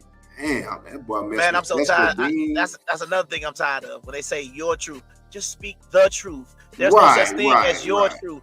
You understand? Your truth turned it, but you know what that is? That your truth is coming from that imaginary friend shit. Back in the day, girls most have imaginary friends. A magic blankie. Yeah, that's weird, man. Like, Yeah, it's weird. But ain't no we not doing your truth. I hate when people say living your truth. So you're not living in reality, because if I'm living in the truth, no, it's not reality. You understand what I'm saying? I don't have to everybody is living in the truth. You understand what I'm saying? Or you're living in reality. So if you're living in your truth, you're living in something that exists outside of reality, and that's just dumb. So I really wish they would stop saying that, because every time, like, that's one of those things, bro. Like, if I was still single and I went out and she said, "Oh, I was hearing this girl and she was telling her truth," I just ask for the check right there and be like, "Yeah, baby, this ain't gonna work." Because just using that phrase, I already know what type of woman you are. Yeah, I don't like that shit. That's that Amanda Seales shit. Like, that shit. That's that's what's your girl on the Breakfast Club? Just Angela hilarious. Yee. Oh, Angela Yee. Yes, an Angela Yee type statement, like your truth. It's like, yeah, I just don't like shit like, because the thing about it is, man, if you gotta force it into your perspective, we all got our perspective, so it ain't gonna be no reality and real truth if we going to your truth. Come on, but let's rapid fire, man. You know how we do it about this time, man. Get a little rapid fire. We ain't got nothing else better to do, so let's go. A new nightclub in New NYC is allegedly requiring guys to show their bank accounts with at least $50,000 or more to get in. What's your thoughts on this before I guess mine? Is it only the men? I guess that's the way it is. Okay, if it's only the men, then I mean, first of all, I didn't think of that early, because first I thought it was everybody, but I'm looking at that because I'm like, this will humble a lot of people. But I wouldn't want it to be the club where only the men got major money and all these broke, busted ass bitches in here scamming and trying to get. Oh hell no, we got to see everybody bank account. Everybody need a 50 ball. Absolutely. I mean, but I would say it. I ain't gonna say I get what they saying, but this is one of those situations where it's like, I mean, it reminds me of kind of sort of Studio 51 feel, where you got to be a big time celebrity kind of get in. But this is kind of like, I ain't gonna even say regular people, but it's just like, I mean, I don't know, man. I once again, you at the club, it is what it is, man. I just feel like only providers gonna be in there. It's only providers, I guess. I guess, but it's like, if you get in there and then the men, I don't like it. I don't like it. Yeah. I just don't like it. That's tough. Let's go. DJ Academic says over 300 Boeing planes used by United and American Airlines have been found to have fatal faults that could cause jets to potentially explode mid-air. God damn. Well, yeah, I mean, one of my homies is an airplane mechanic, and I would ask him a little bit about this, but I mean, I think that's kind of crazy if that's actually true, because that's a lot of planes. But you say United and American, so I'm like, all right, Delta and Spirit it is.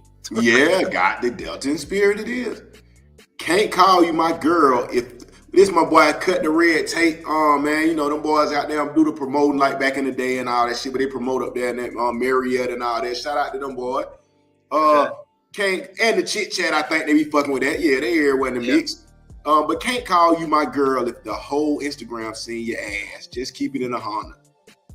Yeah, I mean, we already talked about that. If I find it, you already know that is a wrap. You understand? Yeah, that ain't gonna cut. I just feel like, but that's what I'm trying to say. I just feel like next people just gonna, this is what's gonna make relationships complicated in the future, because they're gonna, you're leaving so much evidence on the internet that you would have to like scrub just to kind of get a decent man. And I wanted to say this about this. It just made me think about this when I just seen something on my phone. I was glancing at the scores and shit. Yeah, I just hit Vegas. I just hit them. But this is the thing. I just seen a girl or whatever, which I see this often on my algorithm. The girl laid back with her feet up like this.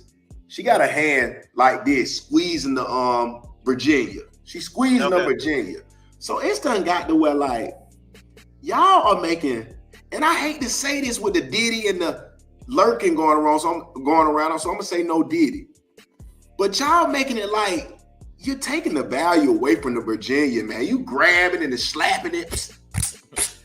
Like a man, you making me not even want, definitely you, because it's like, come on, man. The niggas looked at that Virginia like it was just sacred.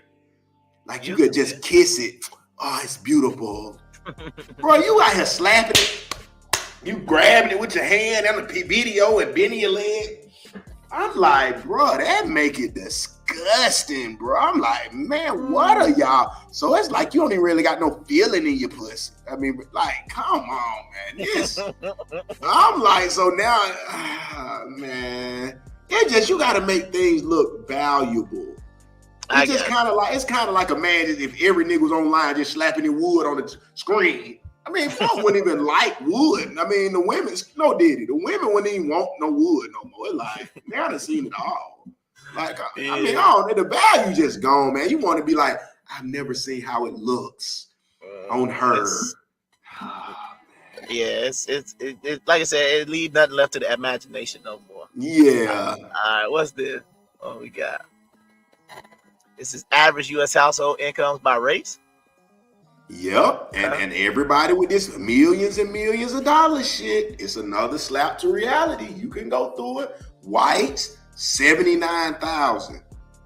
That's not much, man. So black and American Indian, we doing the worst, but it's black and then American Indians and the Latin.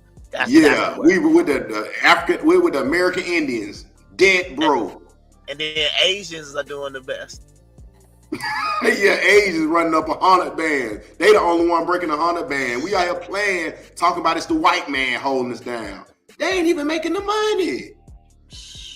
Come on, bro. This shit look bad, bro. Everybody running around here with these goddamn fake ass Gucci shoes and shit, Gucci bags and Birkin bags. So all I can say is only the dope dealers and athletes. Outside of that, you fuck. Yeah, that's what it's looking like. And your generator done went out. Hold on. You can still hear me?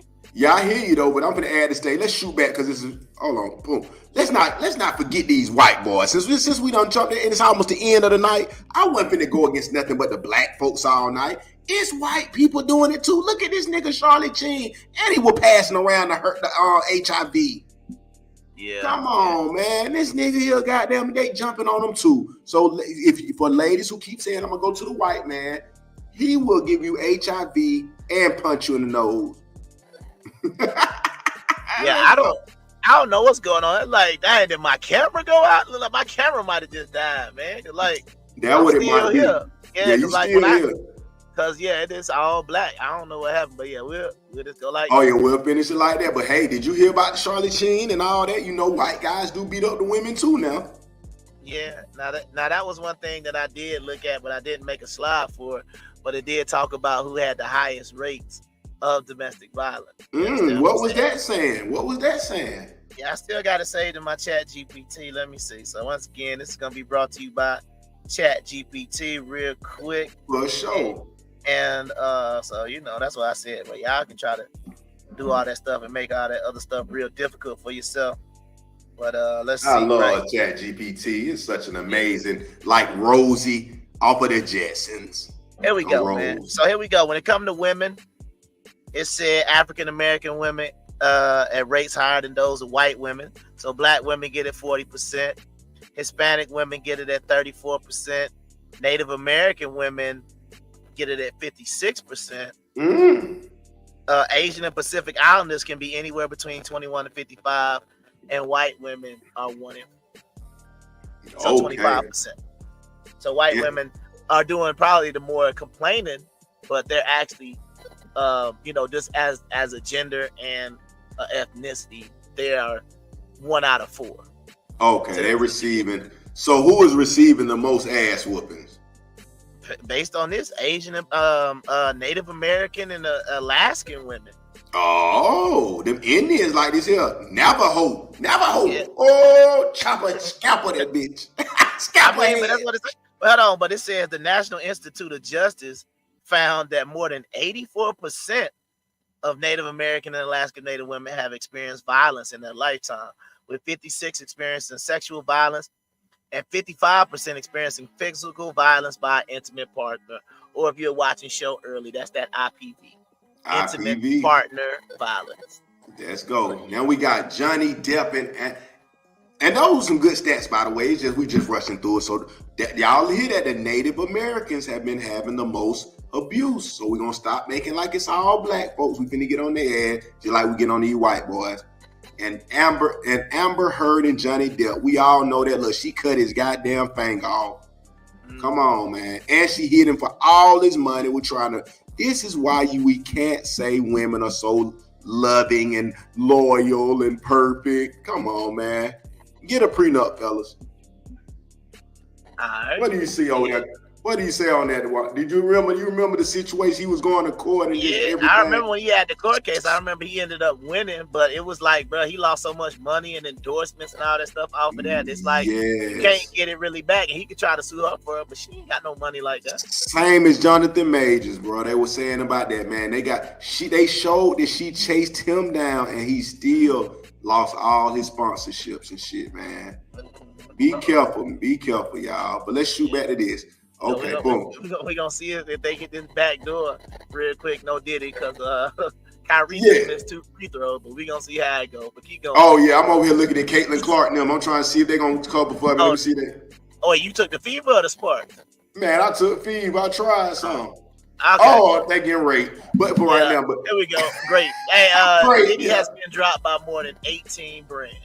Man, Rebecca Allen, Surrey, Hulu, Harlem Charter School, Macy's, Peloton.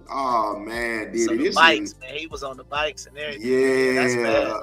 Yeah, it's getting serious, Diddy, man. That look, choking that girl out and all that, man, it can't be worth all of this, man. Yeah, because let's just go ahead and get this, man, because we got to understand this, because I know that we didn't really talk about the hypergamy, having a lot of money and the things like this. Oh, yeah. But let's just see, what is his net worth? Just so that way we can kind of understand what we're talking about here, because I think it's an estimated $1 billion. Oh yeah, it's estimated because the Ciroc wasn't his and all of that, but it's just the fact that he promoted it so well, he got broke off. So it's kind of like the Rick Ross scenario. You see, he's doing all them Bel Air Rose and all that, Bel Air Rose and all that shit. So it's the same billionaires backing him. So Rick Ross will be there in a minute with all that sponsorship money, man. So no, we ain't stopping anything. Yeah. All right. Meanwhile, at a kindergarten graduation yesterday, some of your mothers just need to get a daddy to the Oh man, is this acceptable, bro? To a guy, man, from a corporate with her pants unzipped. Oh man, this shit. Like I remember used to be ratchet and shit and hood as hell, bro. It's like, but growing up now and getting older, it shit just look ridiculous, bro.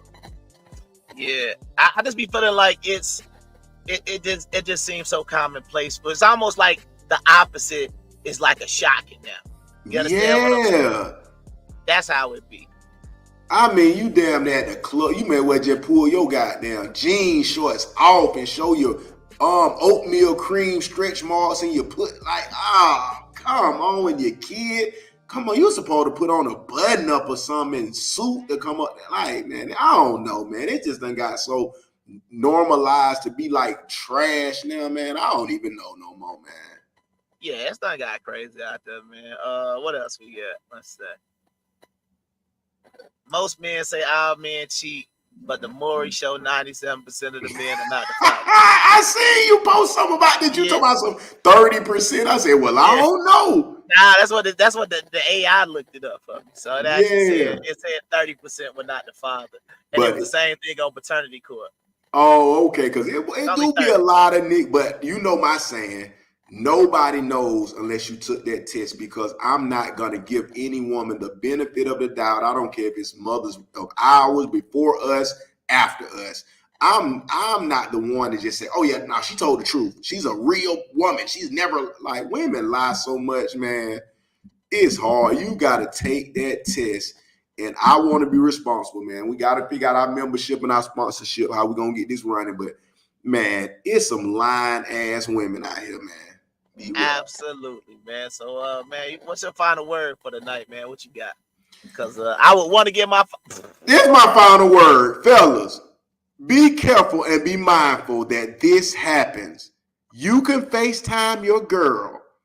You could swear she the one that would never do that. No, she's real. I got a good girl, bro. No, I got a good girl, bro.